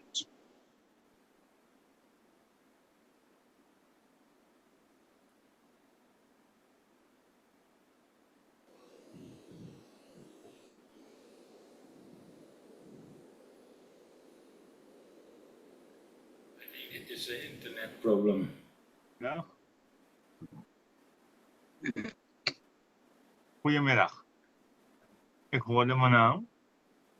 Ja, omdat de lecturer al eruit is. Dus ik dacht, laat me even vragen, misschien als een van de organisatoren, misschien dat u het kon oplossen. Even hoor.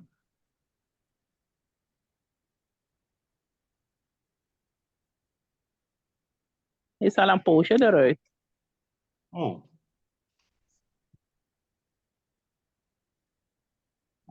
Even, ik heb even met...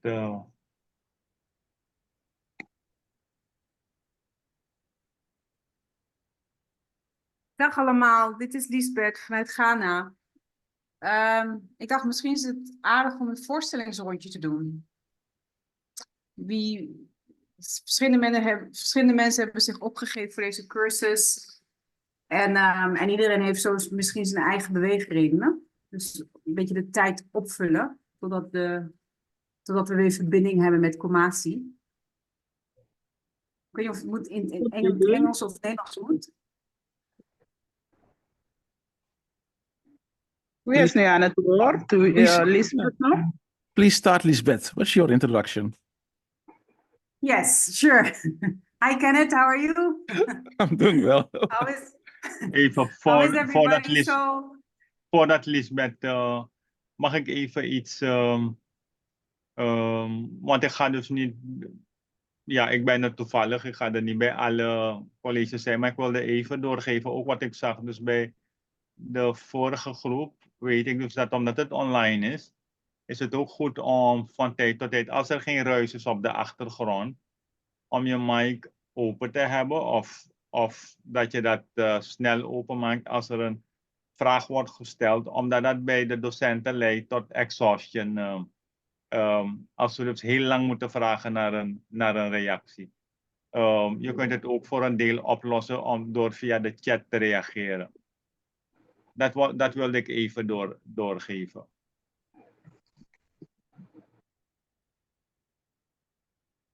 Ja, dankjewel daarvoor. Nou, om de tijd even op te vullen dan. Ik ben Liesbeth en ik heb me voor deze cursus opgegeven, want ik ben ontzettend geïnteresseerd in Afrikaanse geschiedenis en cultuur. Ik doe dit nu in het Nederlands, maar ik vraag me af of ik dit eigenlijk in het Engels zou moeten doen. Zijn die mensen die... Should I do this in English? I can understand you. I just don't. I'm not fluent. Ik praat Nederlands niet fluent. Daarom gebruik ik gewoon Engels. Okay. Yeah. Then let me just use English. That's fine with me too. So my name is Liesbeth. I'm a radio manager and teacher at a university in Ghana, not in Kumasi, but not KNUST, from where we receive a lecture right now. But I'm from Central University, which is in a completely different region.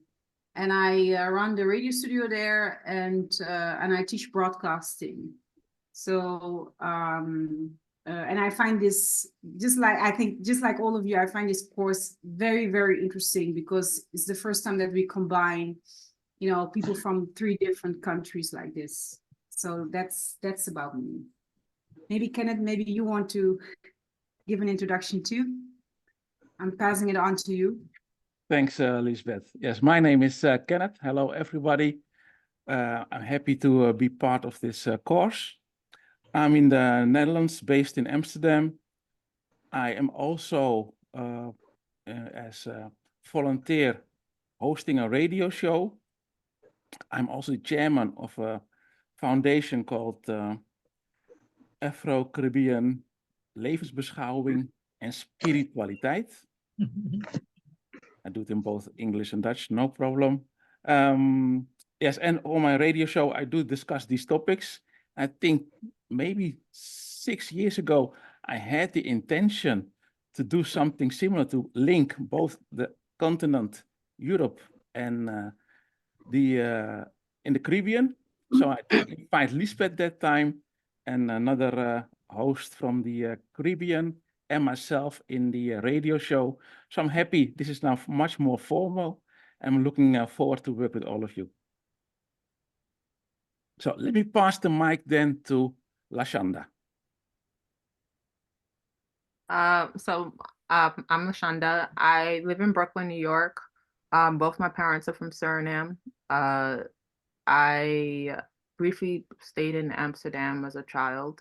So I have working knowledge of Dutch, but I don't speak it really fluently unless I really have to. I speak Sralantongo as per needed, and I felt like this is important for me and my family.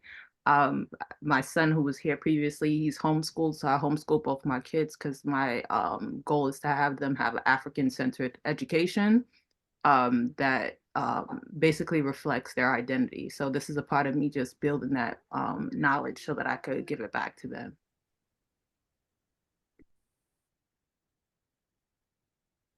You have to pass the mic to somebody else now, Lashanda. I will pass it to Joyce. She's next to me. Yes, thank you. My name is Joyce Rosenholt. I've studied agogische wetenschap en onderwijskunde at the University of Suriname. For sometimes I can say my interest in this study came more from my love for Africa Because since for so far I can remember, I fought, how do you say that? I fought a war within me while looking at Africa and all the news from Africa, all the negatives, and I was like, why should people do this to other people? Because I saw it when the lecturer was talking about the penetration of the white people. So that was really a part that was hurtful to me. So I want to know more about Africa, especially I love the culture. I love the culture. If there's a word more than love, that's what I do for the culture of Africa.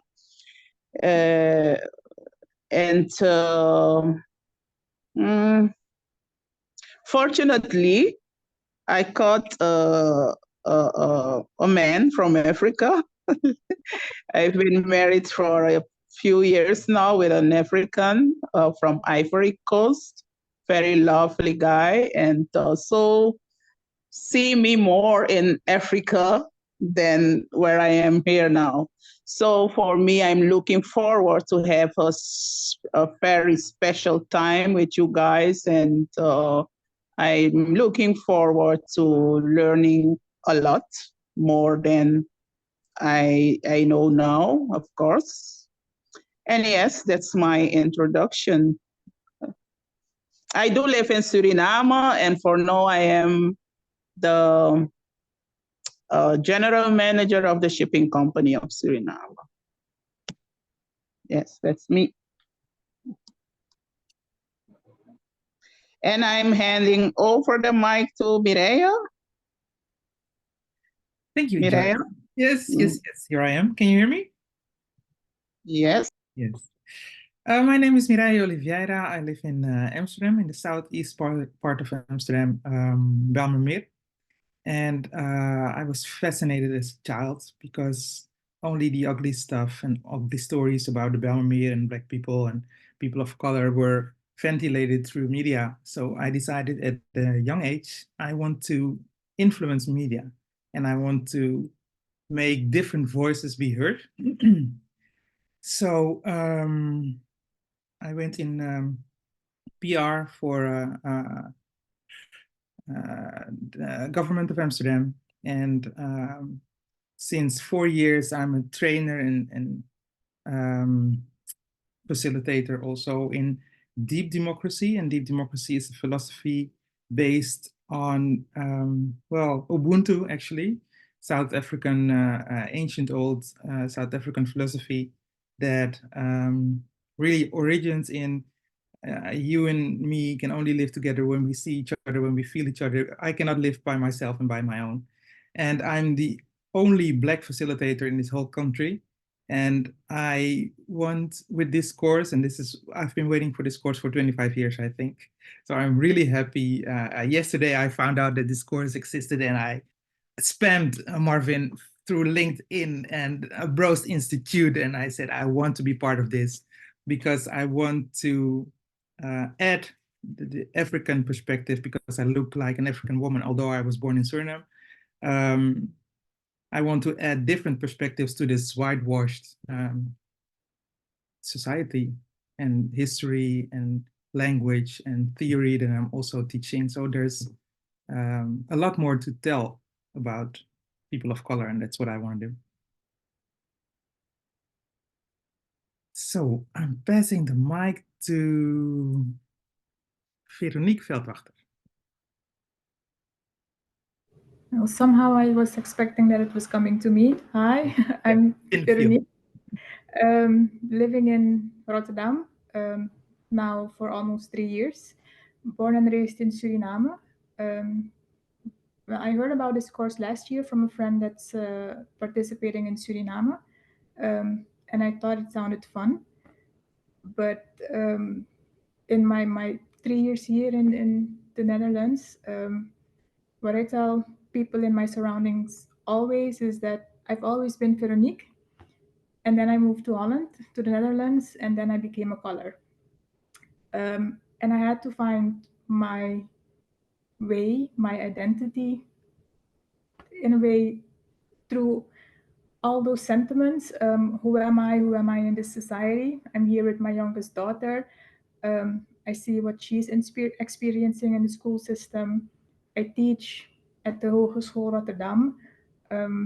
I see students of color and what they experience there. And I just want to understand. I've learned more about my history living in the Netherlands these 3 years than I've ever been aware of before. And I just want to understand how the society became the way it is right now in regards to people of African descent, and from that basis see what I can contribute, what I can change in my beautiful city of Rotterdam. That's it. And then I pass on to, let's see, Letitia.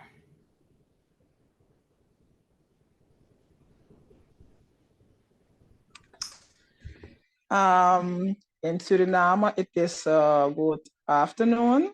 Maybe I have to put my camera on also. Yeah, I am Letitia Pinas. I live in Suriname, and I'm interested in all the topics I've went through before starting the registration of this course. And I like to learn more about Africa, about their leadership, and all the other topics I saw in the review of the course. And let's see who I will pass the mic to. Barbara Dundas.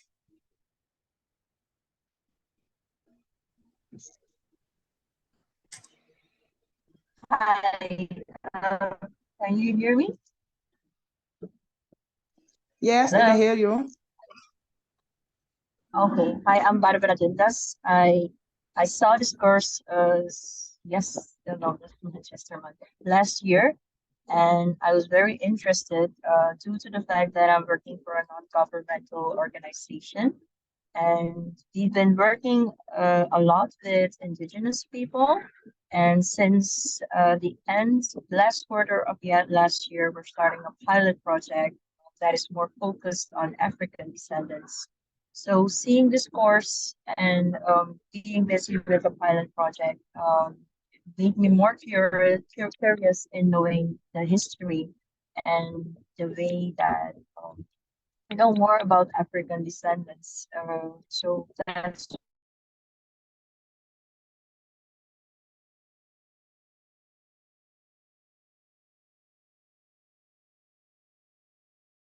why I thought let's join and see what I can learn. Yes.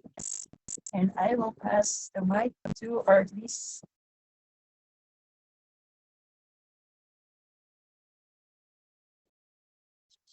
Harimandansi. Hello. It is a very long name. 3 names makes one. Just call me Singh. And well, I have already told in this group before that the reason why I am a participant of this group, let me tell you, I'm Dr. Harinandan Singh, and I'm former lecturer of the Rotterdam Hogeschool Rotterdam, and my subject was multicultural policy, or you can build like Rotterdam is today. And it is 20 years ago I started there. But now I'm 80 years old, and my interest is to the all kind of people in the world. And the African people, I do not much like But my interesting is very, very great because I have grandchildren with African roots. And the cardinal, the most big problem what we have here in the Western society, not only in Holland, but you can see it is also in Belgium, France, everywhere, is how can we help the upgrowing children to build their identity. You know, the lady, she said, I am Rotterdammer and I'm very proud to be Rotterdammer. I had a student and she had a very big problem. Her name was also Pina's family name. And she came, die zei, meneer Singh, luister nou, wie ben ik? Who am I? Ik zei, weet je niet wie je bent? Do you know what you are? Yes, I don't know. My father never told me about our roots. Why not? I don't know. And when I am in a class, then this is a multicultural, multilingual class in Utrecht, and she was also a student. And they asked, what is your roots? And she said, yeah, ik ben een Surinamer. Who is Surinamer? Oh, you are African. So ze was helemaal in de war wie ze was. She didn't know who she was, and she had a big problem with herself. So I told him, what do you think about this name? Tell them you are Afro-Suriname Rotterdammer. Okay. And that is very nice. Today she is very happy with that. And he called me, I'm very happy you learned me that. So that is, and my study is social psychiatry, and also social pedagogy in University of Leiden and University of Erasmus University. And now I am wondering, you know, last year I wrote my book. The name was Homogeniteit en Multiculturaliteit. I was in last year in Suriname because of the eeuwfeesten, and I had a lecture there, and I wrote a book. Homogeniteit en Multiculturaliteit. What means that? And that inspired me. I don't know who I am, but at school nobody took serious the time to learn who is my who is the other one, the other student with the Indian roots, with the African roots, with the Indonesian roots. And I think I do know a lot who I am, but I do not know who are the other ones, and that's why I want to know about Africa. And it is heel erg jammer dat die meneer Michael Nimo, he couldn't speak. He has shown us that there are different, how do you call this, different civilization in Africa. And you can divide Africa in North civilization and in South civilization. You will see that there is a great difference. What makes them, they are today what they are?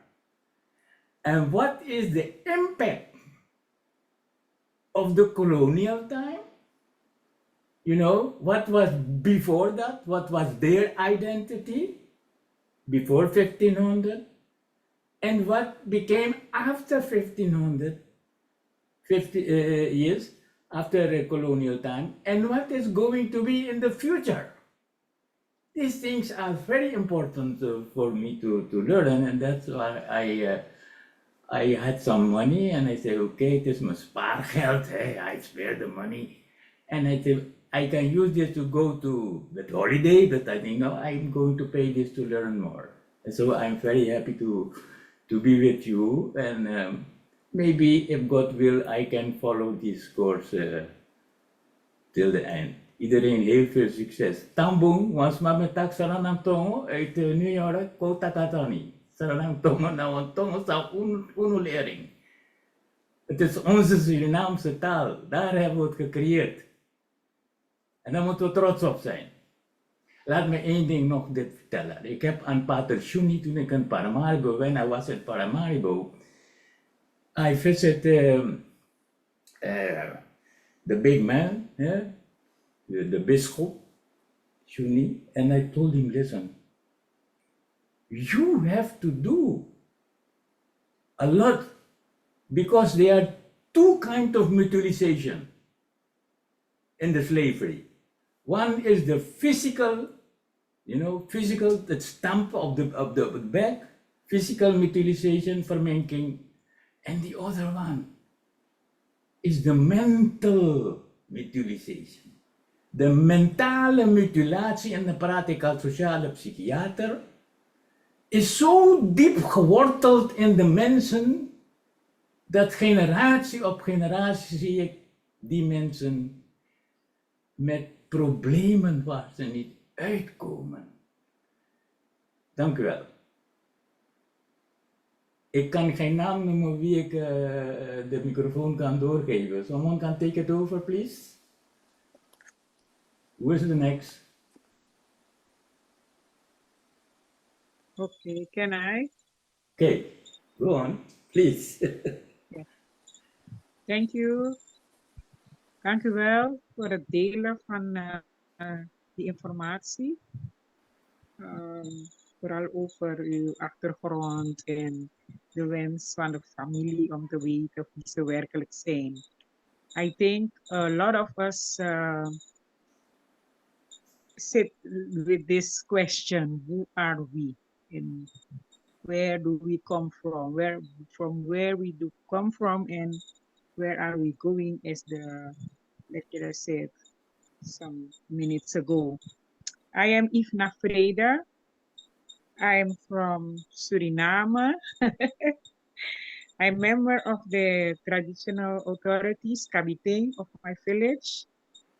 And my love for Africa started some time ago, a long time ago, let's say, a long time ago. I was in my youth period when I got the opportunity to study in Cuba. So in those periods, there were a lot of African students all over the African continent. And one day, one guy told me that I resemble his family back home. And I asked him, where is back home? And he said, Senegal, of course. I said, okay, I'm interested. Because, if you know the history about slavery, you know that our ancestors come from different parts of Africa. So I don't exactly know where my descendants come from. And he asked me, but in which part of Africa you come from? And I said, I don't know. I'm from Suriname. But Suriname, where of Africa is Suriname? I said, Suriname is in South America, somewhere in the Caribbean. Hi, Joyce.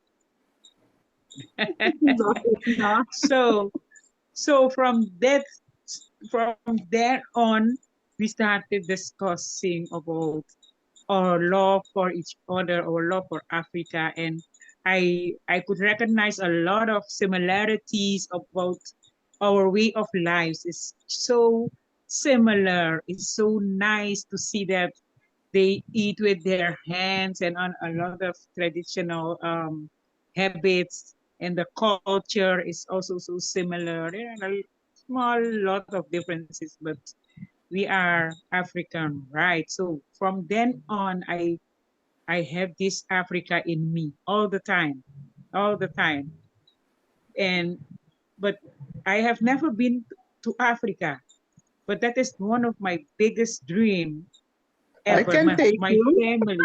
Yeah, Joyce, real talk, real talk. I've never been, but a lot of people think that I have been to Africa. Sometimes I just lie and say, yeah, I went to Africa. I've been there and so on. So every time again, when I got this opportunity to visit Africa, something come in between and then it stopped. Like no, I had a mission to travel to Africa in April next month, but then something got wrong again. Okay, so I am very interested. When I heard about this course, I had this like, oh no, this is for me. I need this course. I need to learn, to know, but also to confirm more about our African heritage, about our history, and about our culture. So when I'm there, when I've understood what this course will bring about, I can be very proud as a Surinamese that have this African feeling and touch in me to say, yes, I really am. I really am an African. Sure. Thank you. Thank you. Well done. So I will pass on to, let me see, Lisbeth. Lisbeth, you've been in touch already? Yes, I think. Yeah, I have been already. Yeah. I was the Okay. first. No, maybe So maybe somebody somebody who else. didn't. Maybe somebody can do this freely. Saskia, jouw beurt. Hi, my name is Saskia. I'm a teacher in secondary school of history. I was born and raised in Suriname, and I live in Amsterdam. Following the course because I'm interested in African perspectives on history.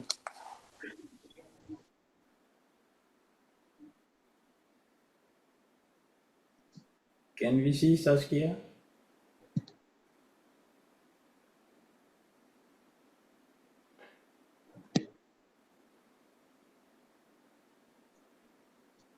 I think the lecturer is back. Nemo. Is he there? Yes, hello. Ah, doctor. Hello. Ah, he is there. Oh, God. Forgive me. I was hoping that the internet will be stable for us today, but I think, I don't know what happened, but I've been off for so long. Yes. Thank you for holding the fort for me. Where is Mr. Sen? Yeah. Yes, thank you. Can you help me? Where did we go off? Because I was talking, I didn't know I was even off for some time before I realized that I was talking to the computer. If you can help me where we left off, then I'll take it up from there. And sorry, it should I be. think we are going to. Well, I think I think you were talking about the Nubian empires, the Kush empires, and then at some point you dropped off. Oh, okay. Who is hosting it? Because I want to share my screen, but I'm told that it's been disabled. Dr. Nemo, I came back in. I came back in while you were gone, but I'm going to make you host again, indeed. But can you hear me? Yes. But I must say how good it felt to be among this group of people who were just sitting here while you were gone, introducing themselves to each other, and I really enjoyed that. I'm going to leave you guys again, but this makes me so proud. Good luck with everything. Mervyn, hello? Yeah, the internet. Yes, can I ask a question?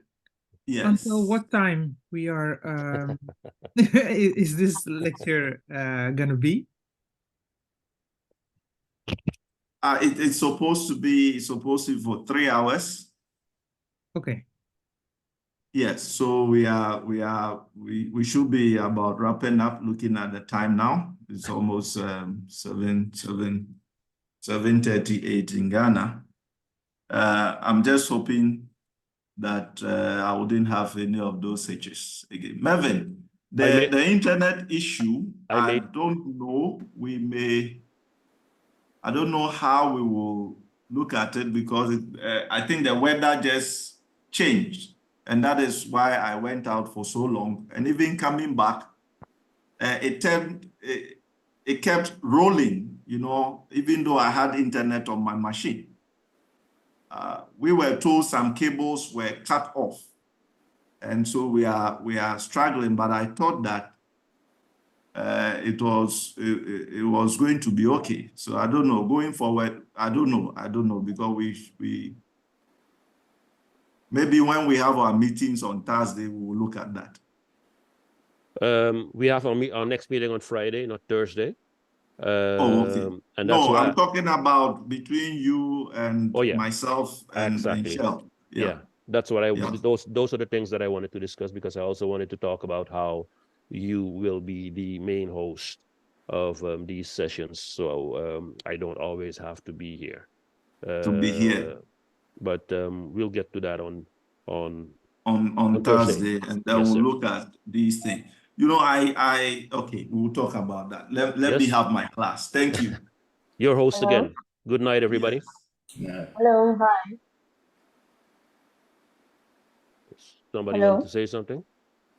Yes, I just wanted to ask, because Professor Nemo, or Mr. Nemo, excuse me, he's going to be the main host, but in situations like we just had, if there's someone that you can contact, will that be made, that can come out?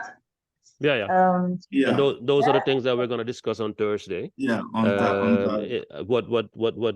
This is the second time, only the second time I'm seeing Professor Nemo, and he did not have my number before, but she has it now. The number is in the chat. So if you send me a WhatsApp message, I can jump in the moment you're kicked out or whatever. But we're going to take care. I mean, I'm going to speak in Dutch for a quick second. Het zijn kinderziektes die we even moeten overleven. We zijn geschiedenis aan het schrijven. En dat gaat niet zonder stoten of slagen. Dus ik wil zeggen mijn verontschuldigingen daarvoor, maar u snapt het helemaal, denk ik. Ja, het is die issue, het is geen punt, maar gewoon in termen van... Ja, precies.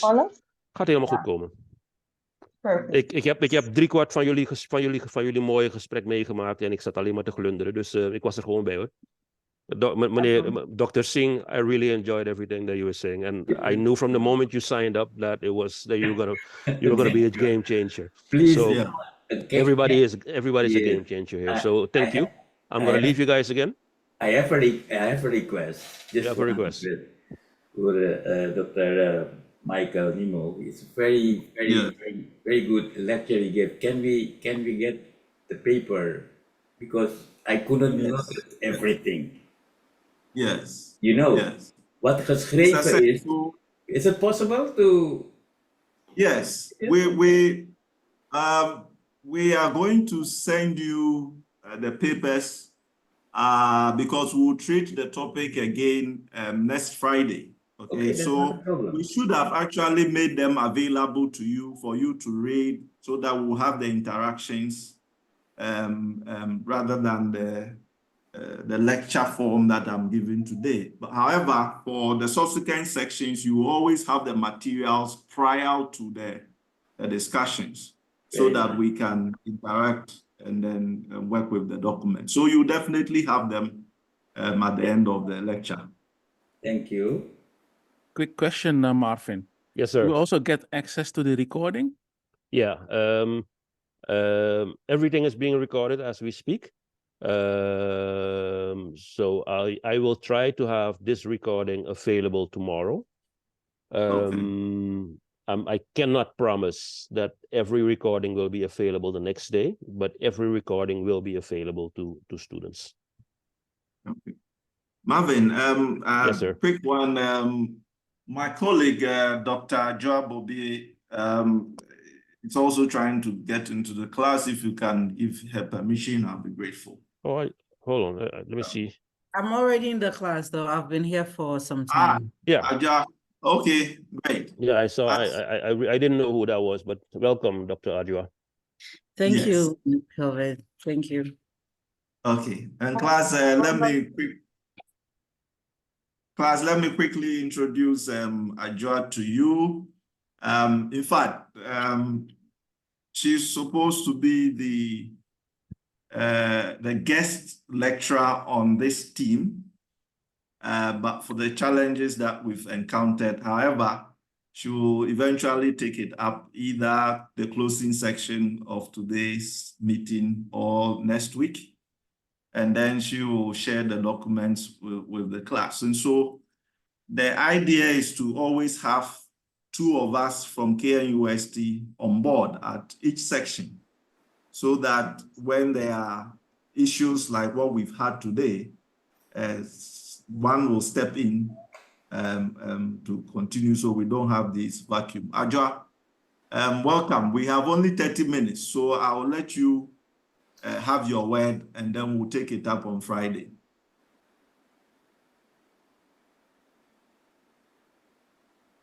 Hello? Yes. Can I have a question?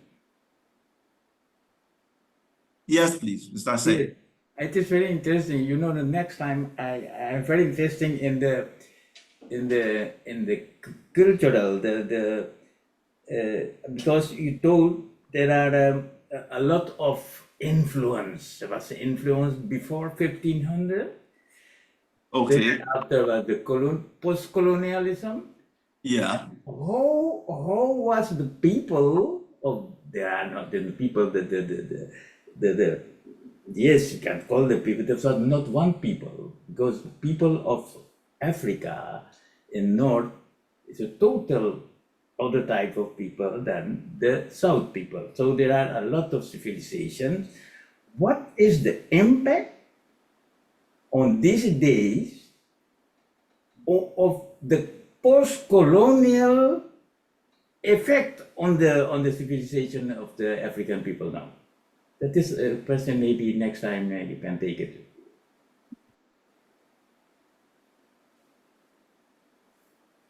I don't hear you more.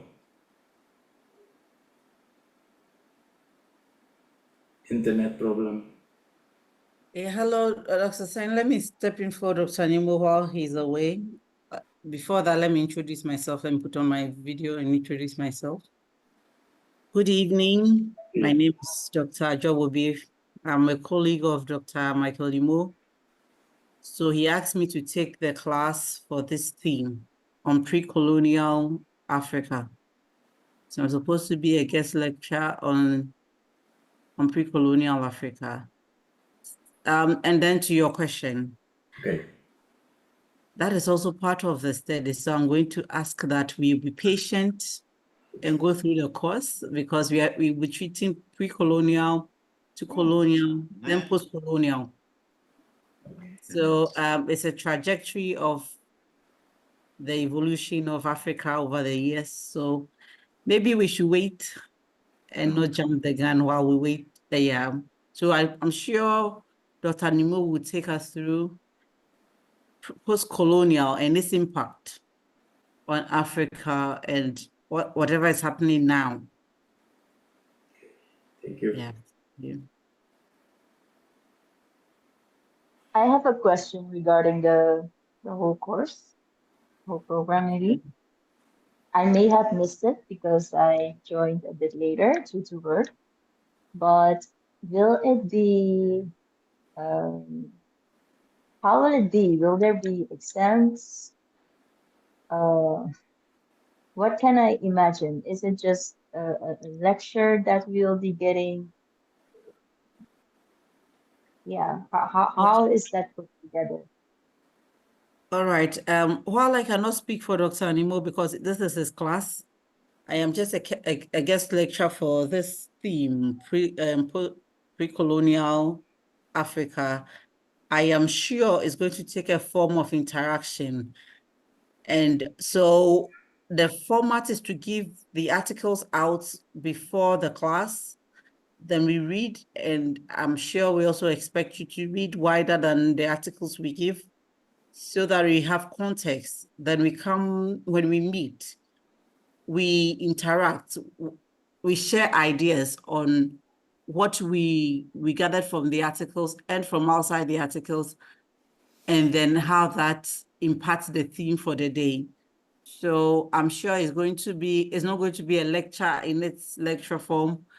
I am also sure Dr. Nimo will give his side of interpretation to the articles or his understanding. I don't know if he's going to do that in slide forms, PowerPoint presentation, but as I said, I can't speak for him. But if it was to be my class, I normally do not do PowerPoint presentation. I prefer we read the articles, we come to class and share the ideas, because I believe we all come, as we read the articles, we all get different perspectives towards. Then we can discuss, interact, ask questions, clear confusions, and then, yes, research more and get ideas.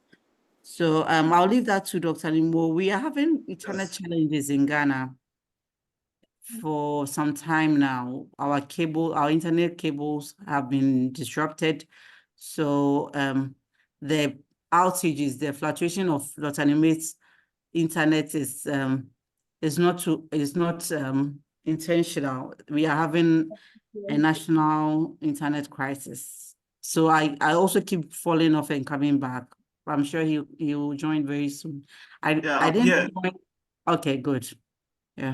I'm here. So you can take it on. Yes. So hello. Yeah. I don't know, but somebody wanted to find out how the class was going, or the shape or the format it was going to take. I think it's a blend. We'll share the articles as Dr. Bobe rightly said, but because it's an online thing, at some point we'll support that with the PowerPoint and give a lecture. But a lot of dynamics will be brought onto the table as we'll be working with experts on the teams as we move along, and each of them will bring quite a different way of teaching to the fore, so that at the end of it, you also experience how things are done and here and the dynamics of teaching. However, the materials will be shared with you regardless of the delivery method or mode, and then you do the reading, and then we'll have the conversations. Each class is to last for 3 hours, and I know it's supposed to be from 7 Ghana time to 10 p.m.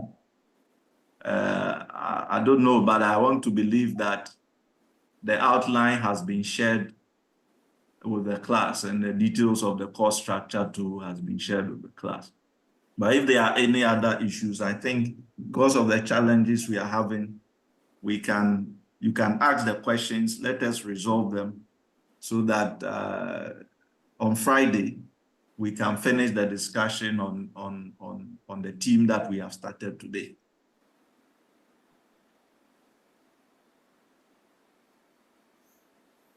Because I'm still not able to share my slides with the class, and I don't know, there are still challenges that I'm facing on my side. And so if there are any other issues to be addressed, please, you can ask.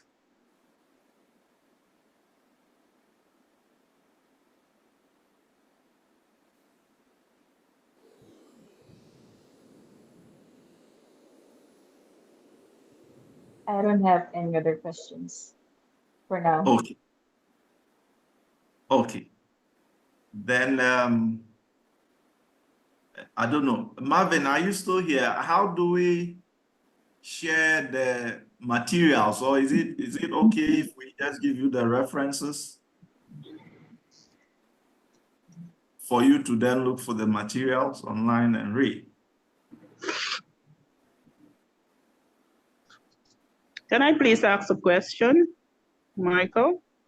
Yes, please. Yes, I don't know.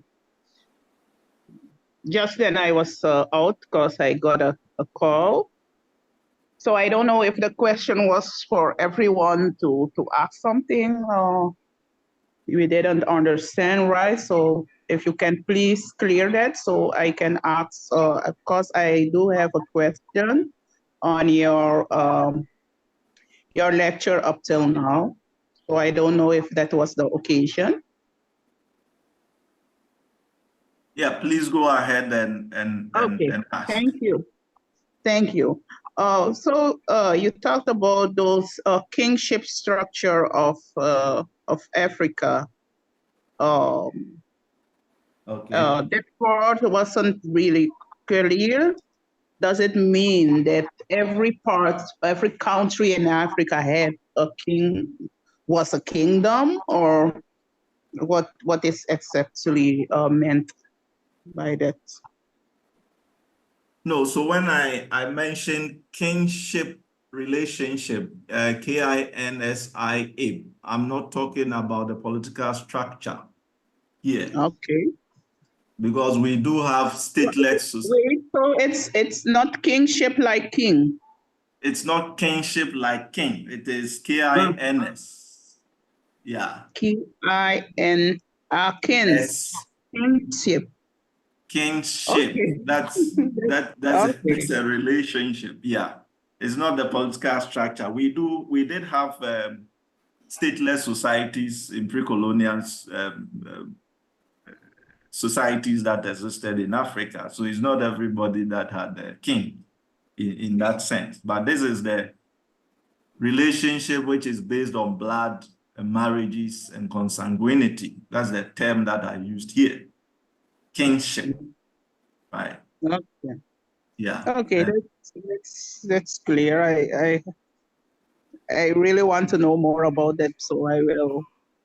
So Okay. that was my confusion, because I heard kingship, so I thought about a king, a kingdom, and the structure of having a king and all those servants and so on. So that's why. Thank you. It's clear now. Okay. Yes. You're welcome. I did have a question, or wrote a question in the chat. When you were showing the map on Africa.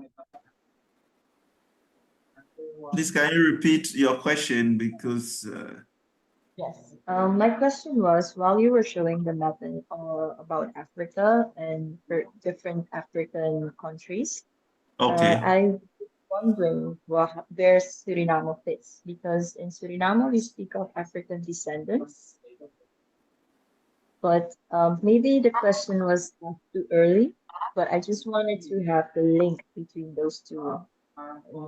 Yeah. Because you know that Suriname is not an African country. Yeah,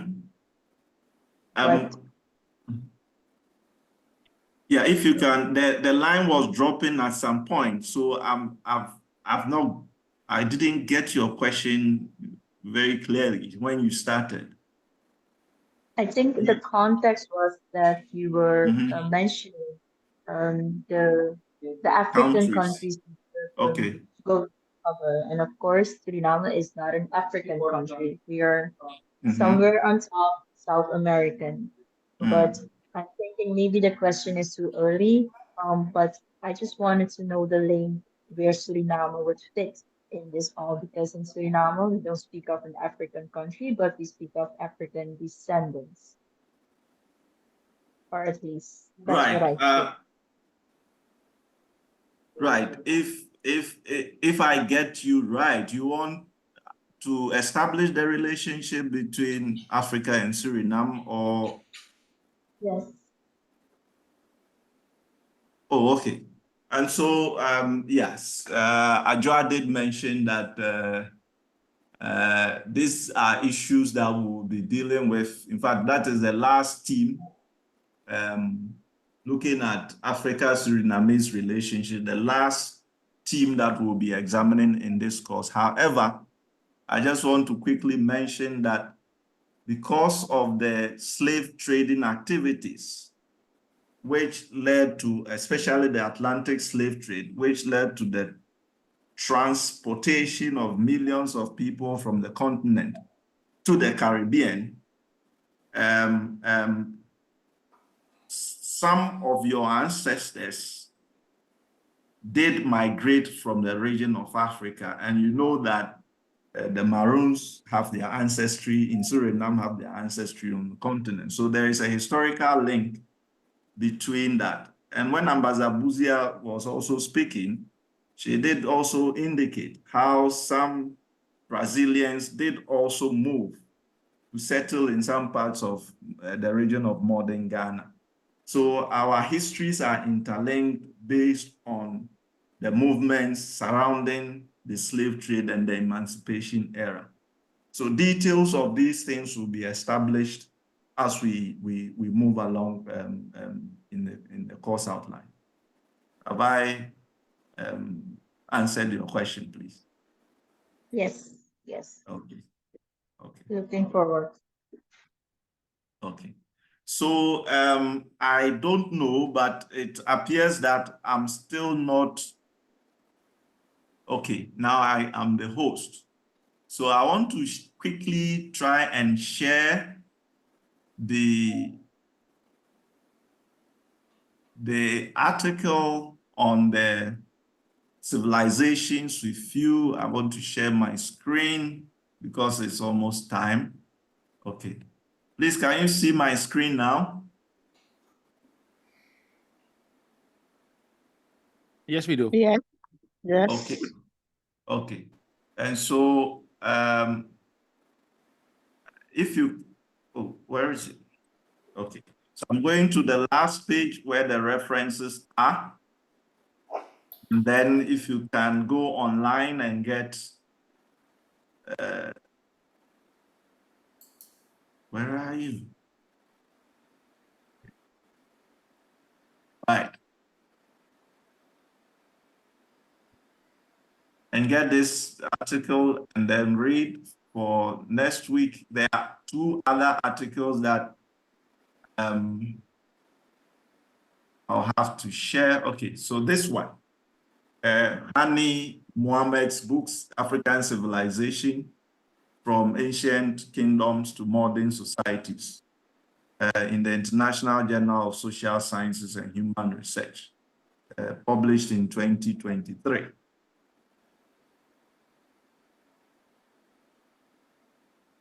Mr. Sen, have you been able to take note of it?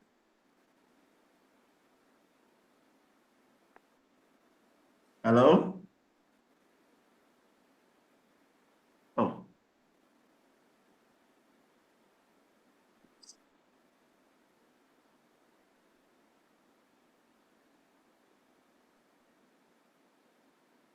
I have a question about the articles.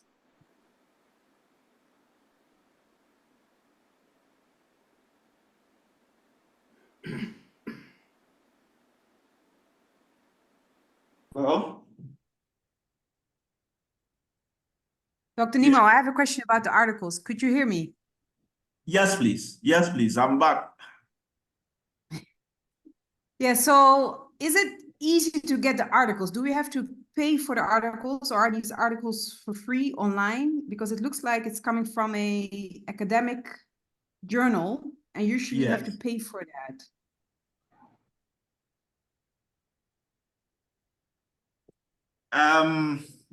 It's not all of them. Some of the articles will be sharing. They are open access. Okay.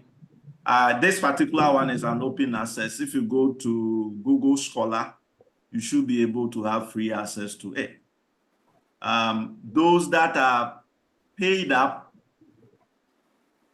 we will find a way to share with the class.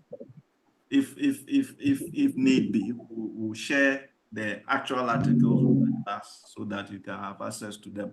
But this particular one is an open access document that you should be able to get easily online. I put it in the chat. Hello?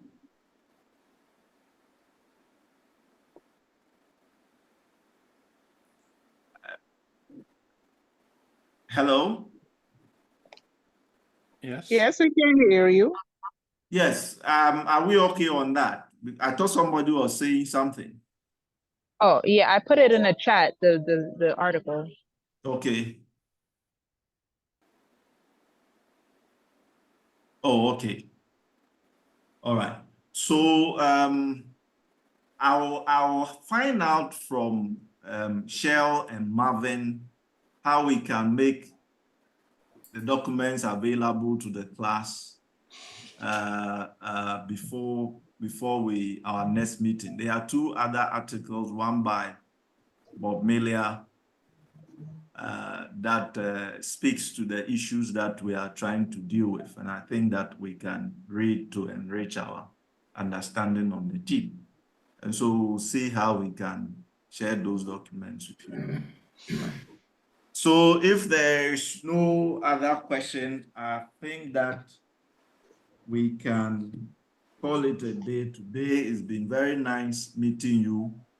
I'm hoping that by Friday, all issues around our internet connectivity would have been resolved. Now they say we are about 80% done, but looking at the challenges I'm experiencing today, I'm just praying to God that by Friday, we'll have more stable internet to be able to properly engage on the subject. And on Friday, Dr. Ajuabobi will be leading the discussions. So if there is no other question, we can bring the class and the section to an end. It's been nice meeting you.